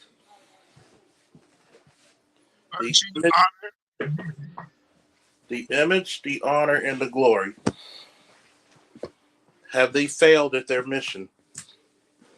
110%, and failing every day. And that's why last week when I went to a cigar shop, your boy held court. Even the women was like, God damn. And the men were like, wow. I said, when did men fail in protecting? We're so good at protection that we made you think you didn't need us anymore. Think about that. We're so good at protecting that it's no more. There's no other race of men that are stepfathers more than us. Exactly. So you're telling me, right? And BGS played it earlier about the stepdad. And the chick had epilepsy. Couldn't work for 4 years. Paid all the bills, took care of her, his kids, and her kids. She said, well, you got to leave your kids alone. He said, no, I got to take care of mine. I'm taking care of yours. I'm going to take care of mine. This chick, instead of being grateful for this man, she cheated on him. You're not making a good. This is what I would challenge any gynocrat today. Give me a good reason why the young men of today should marry your daughters. Don't worry, we'll wait. Don't worry, we'll wait. And don't give me because they're black. Because we can find better black women on the continent. Hell, we might even be able to find better black women in the fucking Caribbean. South America, Colombia, Brazil, Anywhere but. Yep. And I've said this before. The energy of that woman corrupted the soul of her daughter because she had so much fucking hatred towards the father. At some point, you could have said, no matter what happened to me and your father, you still need your father. There are no such thing as honorable women being created anymore. And that's the scary part. I swear to God, I buried the last one, 2016. That was the last honorable woman I could ever say I knew. And right now, all the last generation of honorable women are what, silent generation? Or the great, like, or older boomers? And you telling me a woman of the legacy of Felicia Rashad, because she stood by Dr. William Cosby. William H. Cosby. Mm-hmm. She stood by her dude, and she was booed. It took places like the Black Manosphere and others to defend that honorable woman, and she still has her high position at Howard. But we don't defend black women, right, folks? I think there's going to be a great reset. There's going to be a great reset, and the best way to reset things is to electrically do it. The best way to do a reset is to leave these hoes alone. Find better women, because most of the problems we have in the black community, I will even say this: it's a lot of black men's faults because the garbage men of the dating world. You don't get the best women of other races. A lot of times, you get the rejects because they know if I can't get a white man or Hispanic man or Asian man, a black man to take me with all my bullshit. I'm tired of black men being looking like, you know, a baby mama's revival, a baby mama's fucking refuge. Fuck all that. So you're right. So I you know what I take that back. A reset is plan B. I think I think that we are still wanting plan A to work out with humanity. And and I think if plan A don't do something real quick, plan B, a greater purpose, God, even though these people people even acting like God is going to electrically restart these things where people are going to have to let me tell you something, like Europe is telling their people to stockpile food, and even in America, I've always been a survivor and trying to like stockpile and like use bow and arrows and knives and guns and stuff like that. Not to be tough, but or to be a gangster. And if I ever came up here and talked trash to anybody up here to try to act like I was a gangster, forgive me. But that's to be prepared, right? And because I know I just really feel like there's gonna be more than a mental or people resetting. I think there's gonna be a electronical resetting. Where do you realize if all this if the Internet of Things, the Internet of Bodies, and all this Wi-Fi and all this stuff gets shut off? Do you know the purification of a brain society? We saw this during COVID, like where not C-19, where that sickness brought like a purity to society, where you couldn't travel like you wanted to, people couldn't go and do as they wanted to. We were just talking about it, right? You saw cities and smog and cleanliness come to our society. Like, you know what? People wasn't out here just making C-19 babies because they couldn't go out here and travel and get into they nasty, the degenerate ways, including our women. They had to stay in place. And they might have to step it up to a next level of electrically taking it away so that people clean up their behavior. Because gasoline is energy, it's power. So it's solar, wind, roads, the asphalt. It took power, energy, heat, movement, transportation to make all these things. Build these buildings. People had to bring in these materials to build these buildings. What happens when you slow up a supply chain seriously? When you slow up that conduction of energy, power, it What hap- really makes people change their ways. what happened when you transmutate social media? What happens when you just tell the truth? What happens when black men tell the truth about our society? Who gets mad? The The greatest world. society, the world, and the greatest society, and they want to shut it down. They want to censor it. Why does a man with 6,000 subscribers only have what 14, 15 at best? There's something that I must be saying that they don't like. Okay? Think about this. If I was cooning for dollars like Tatum, I would have over 100,000 within 3 months. But see, nobody wants to talk about why the black community is the way it is. Nobody wants to say the greater society. Oh, we can't blame white people for racism. How the fuck can we be racist when we can't do it? Who the fuck can we be racist? Can we keep East Asians out of our fucking community selling shit?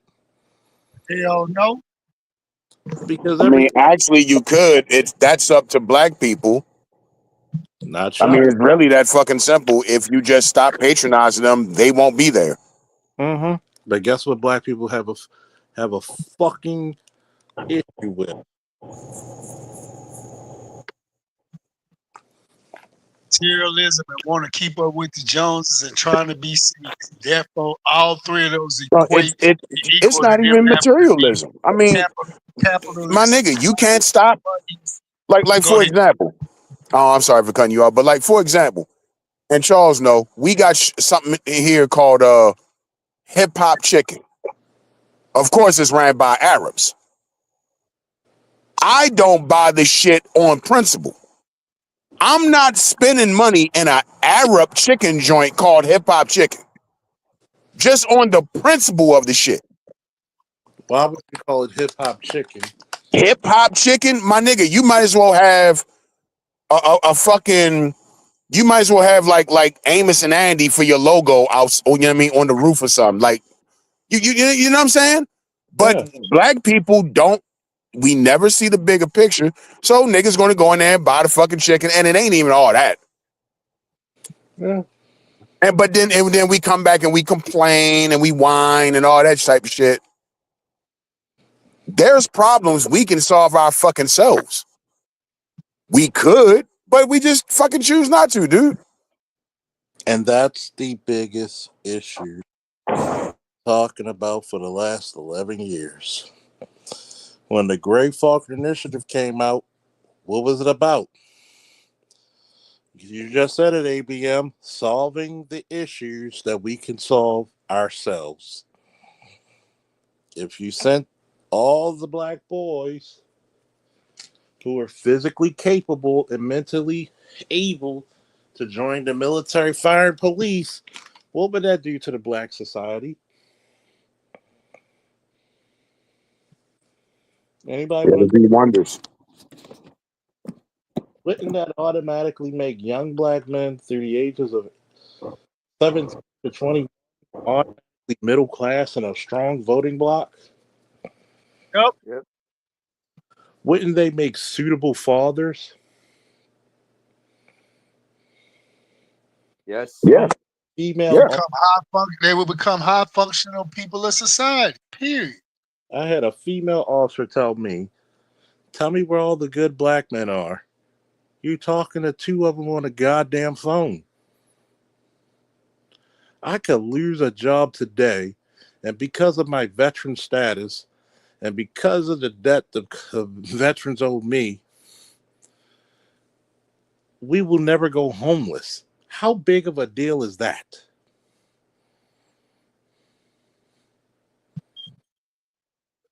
How big of a deal is that? It's a huge deal. You're talking to two cops. One's still a cop. I'm a former cop. I own a fucking security firm. Working for another security firm, making damn near $40 an hour. People watching. 35, $40 an hour people watching. I raised my son and my godsons. You see this guy paid 18 years of child support. Now he's debt free. How you don't know where the good black men are when you're in a profession where you're outnumbered by men 9-1? See, the problem is that you can't find good black men. It's just that your fucking radar is not set towards good black men. If it ain't a compromised nigga, they don't want him. Well, you got too much about yourself you like. You know what that just said? You know what that just said, Charles? When you said what you said, what she said, you got too much going on to be compromised. That just tells me, it tells every black high functional brother that you don't want to submit and obey and you don't want to comply. You are a contrarian, lady. Period. Point blank. You don't deserve a good man. You don't. You know what, AL? She also don't want to compete. She don't want to become more interesting than your hobbies. Um, you know, even when women like street dudes, they often complain that his hobby of being in the streets, you in the streets too much. You can if you have a hobby, if it's trucking, working, carpeting, what they call true husbandry is farming, livestock. You say you got a farm. You say you fix cars. Let's say you work on radios. If you have a hobby that they can't control, that you see, it's insane. It's insane. They're not happy with nobody. So they're not happy with Pookie and Ray Ray because he in the streets too much. He love the streets more than he love them. She ain't happy with the educated Lane because he love farming, uh, agriculture, cars, uh, gaming, technology. They're not happy. They're not happy. They not happy. Period. That's why they have periods. Hmm. Here's the ultimate thing that you got to take in consideration.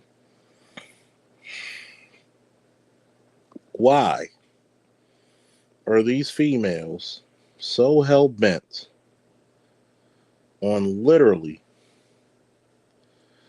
being so rebellious? It's even up to their detriment. Even up to their detriment. I want you to think about that. I have. I thought about it. This is my answer. They're miserable and they're just not good people. They're not. I'm gonna keep it as simple as possible. Everybody can, you can dress it up, dress this ugly ass fat 350-pound pig up, put lipstick on her, and try to articulate it every beautiful way you want. I'm gonna keep this shit simple, like my coach told me a long time ago. Kiss method, son. Keep it simple. They are not good people, and they're just miserable. Period. There's no need to have to try to reinvent this wheel on this one, gentlemen. We already know. But why you think they walk around with everlasting bitch faces on their faces? He just alluded to it a while ago, Pastor, talking about this is why they have periods. Even with that, and then when you think about that, we don't have periods, they have periods. That keeps them miserable, number one at us, period. They don't like that.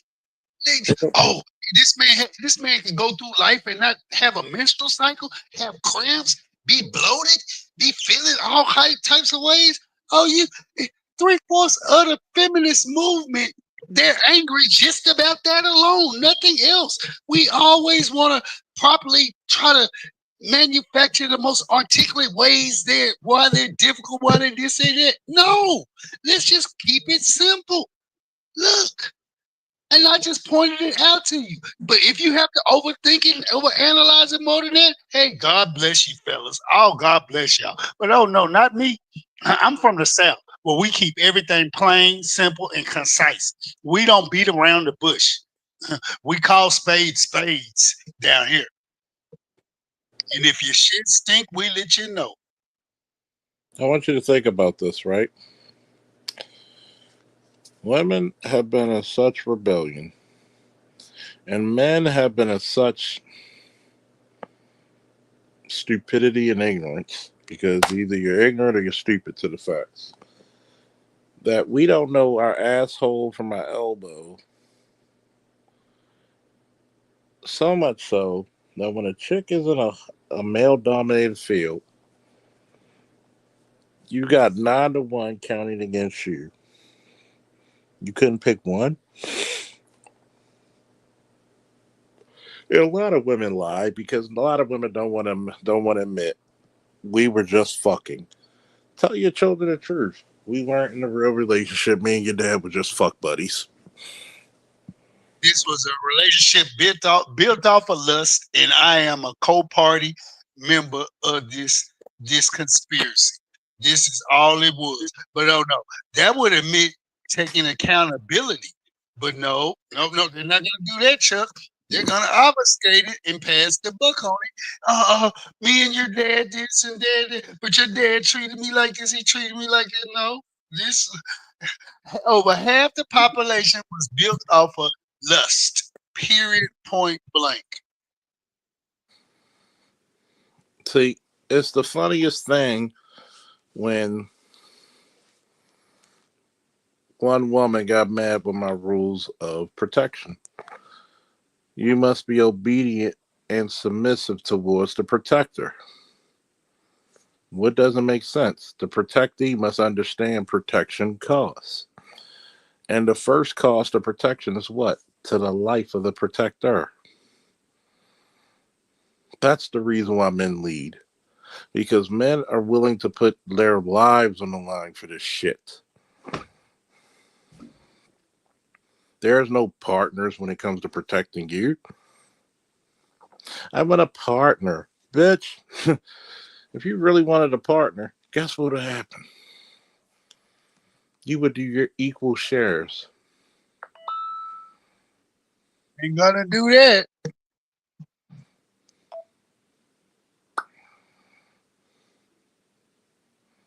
Nobody wants to talk about that.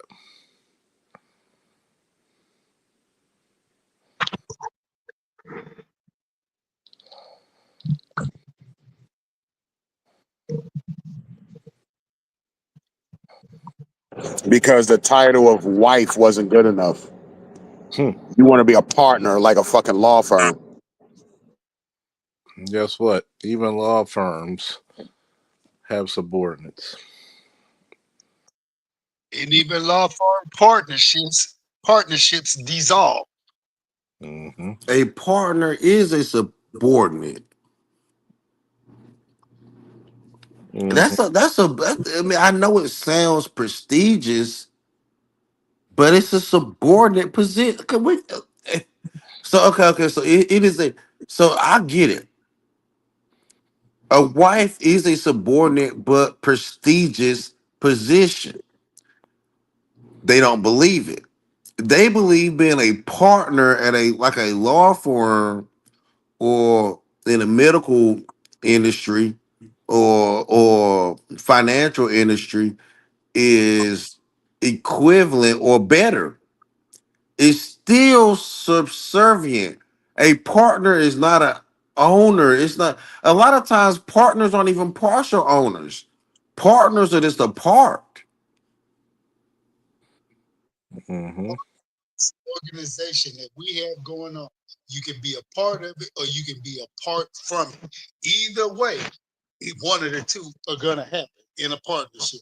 Either you go get with the program or the organization, the corporation, of what we're trying to achieve and come to bring to fruition, or you can leave. You have options. You have a choice. It's like Kevin Samuel said, black women want to have bigger dicks than the men. Pretty much. But hold on, and these are my words. Guess what?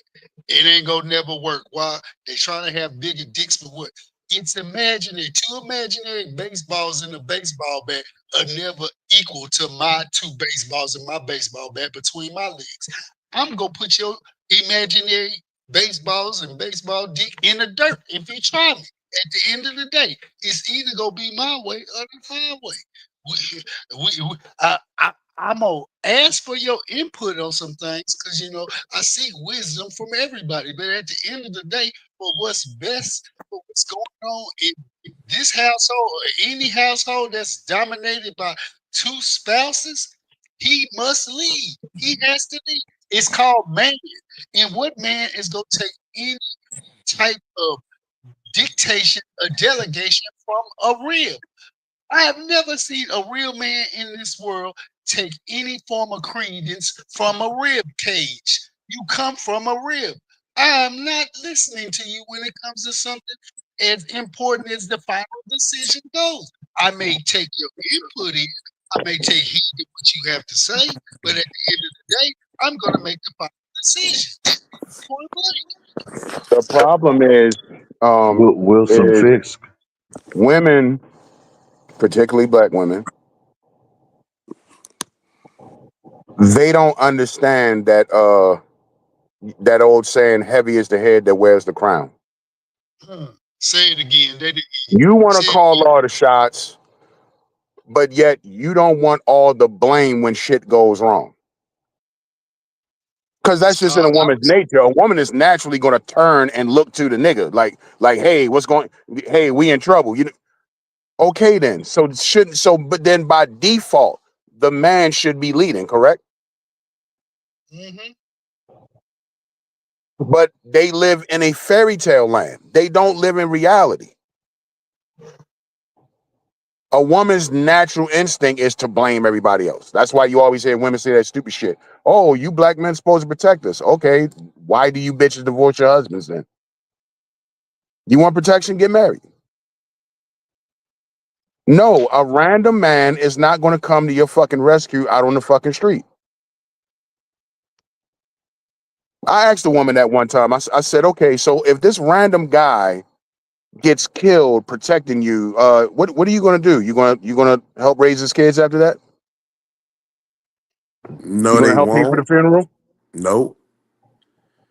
You mean if he get jammed up with law enforcement or whatever? I mean, are you gonna put up that lawyer money? You gonna bail him out?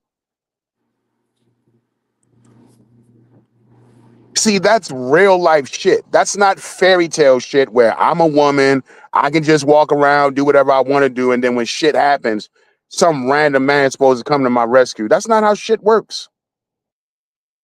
Yeah, in their mind, that's how it works because they have been programmed to believe people like Officer Faulkner will come to their rescue at any time, any day of the week, any hour of the day. Society has programmed them to believe that they know how to dial 3 digits, 911, and just as fast as they can snap a finger, Captain Rescuers come to their rescue. I guess So what as they long as they got that accidental proxy violence working for them, because it's all nothing but accidental proxy violence that's what's been trying happening. to put it. Go That's ahead. what's been happening. A lot of them have found themselves being arrested because they thought they could hit you, and you see the guy busted upside his head with cuts. No, this is aggravated assault, shorty. You go to jail. But I was defending myself. I don't know. Some of the evidence says. Well, and I'm glad that I'm glad that that the police officers are recently doing that, but we can't. But I agree with you, Officer Faulkner. Recently, the police officers have been doing that, but AL is telling a Oh, inconvenient truth. I, It's an inconvenient truth. I never denied that. That's why. Yeah, yeah. We It's all. an That's why. It better be a fucking cop then, because a random guy ain't doing it. Because guess what? Here's my shit. Number one, avoid them like the plague. Why do you see so many fat chicks in the fucking black community?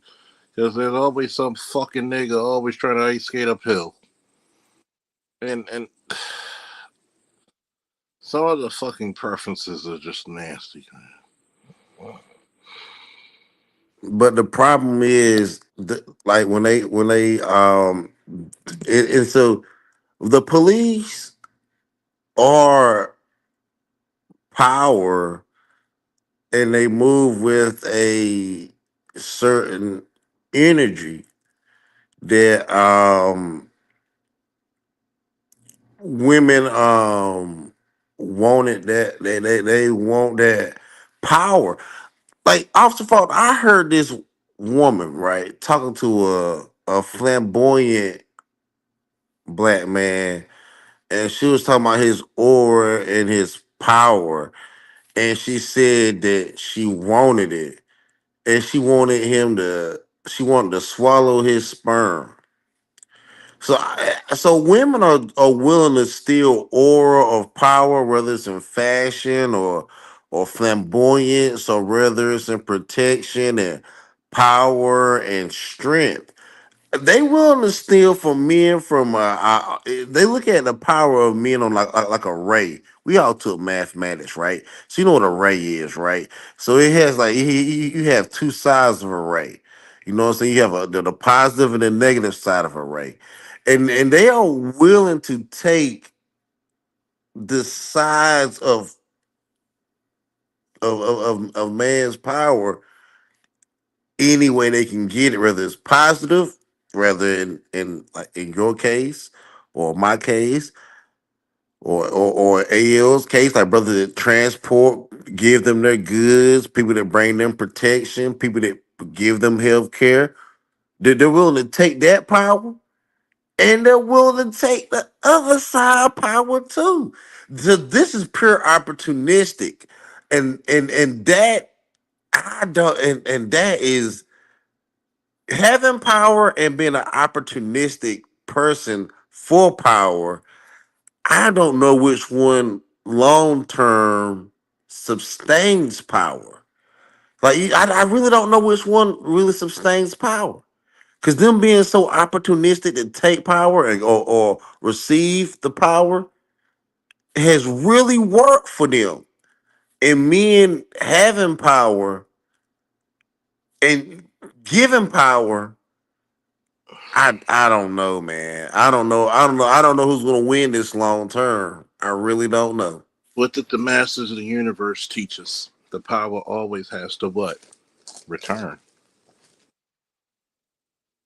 So when men keep doing what you're doing, which means sit out, don't participate, don't come to the rescue, be indifferent. Guess what men should do? Sit out. See, women are only as great as men participate. Bars. Say it with me now. Women are only as great as long as what? Participate. Men participate, yeah, I agree with that. I can agree with that heavily. So more and more men are not participating in the system. Guess who's got to deal with the fucking environment? Not us. We're comfortable. We've always dealt with shit. The beautiful thing about being a black man in America, you know how to deal with shit and shit being thrown upon you. Sometimes we get so much shit thrown at us, we just pull it up and make it a blanket and take a nap. But when we resurrect and become better within ourselves, and you're like, well, damn, I don't need a female in my face all the time. What you think during COVID, when all them young men start saying, wait a minute, I'm getting in better shape. I'm playing the game with my boys. Why, why do I need a shot again? Well, society considered that a disappointment. During those blackouts, which were brownouts in New York, they had a baby boom, right? They had a big baby boom during those New York blackouts or brownouts, and COVID was they wrote you read the articles about it, the COVID babies that they were expecting to have that did not come. We didn't get them. Like they even tried to talk about, oh, the COVID babies. They weren't a bunch of they weren't a bunch of them. They just didn't. We didn't get them.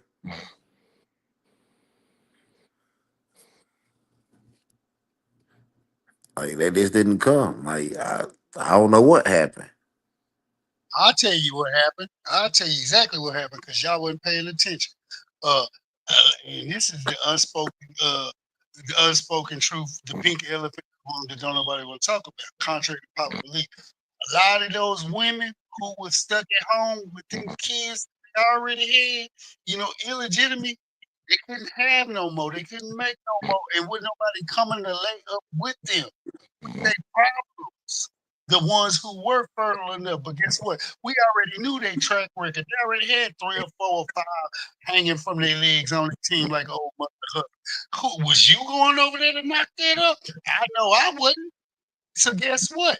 That's why you didn't get an influx of babies being born during COVID. And another thing, those same women, they weren't coupled up with men. They weren't because they were just prior. They weren't coupled up during. They weren't coupled up and after shows you they're not coupled up because why? They never knew how to act. They never knew how to obey. They never knew how to submit. They never knew how to comply. It's counterproductive for them to do those things. So that's why you didn't get an influx of being born during a global national crisis. You would have thought that's what basically happened. but it didn't. And those were the causes and the reasons.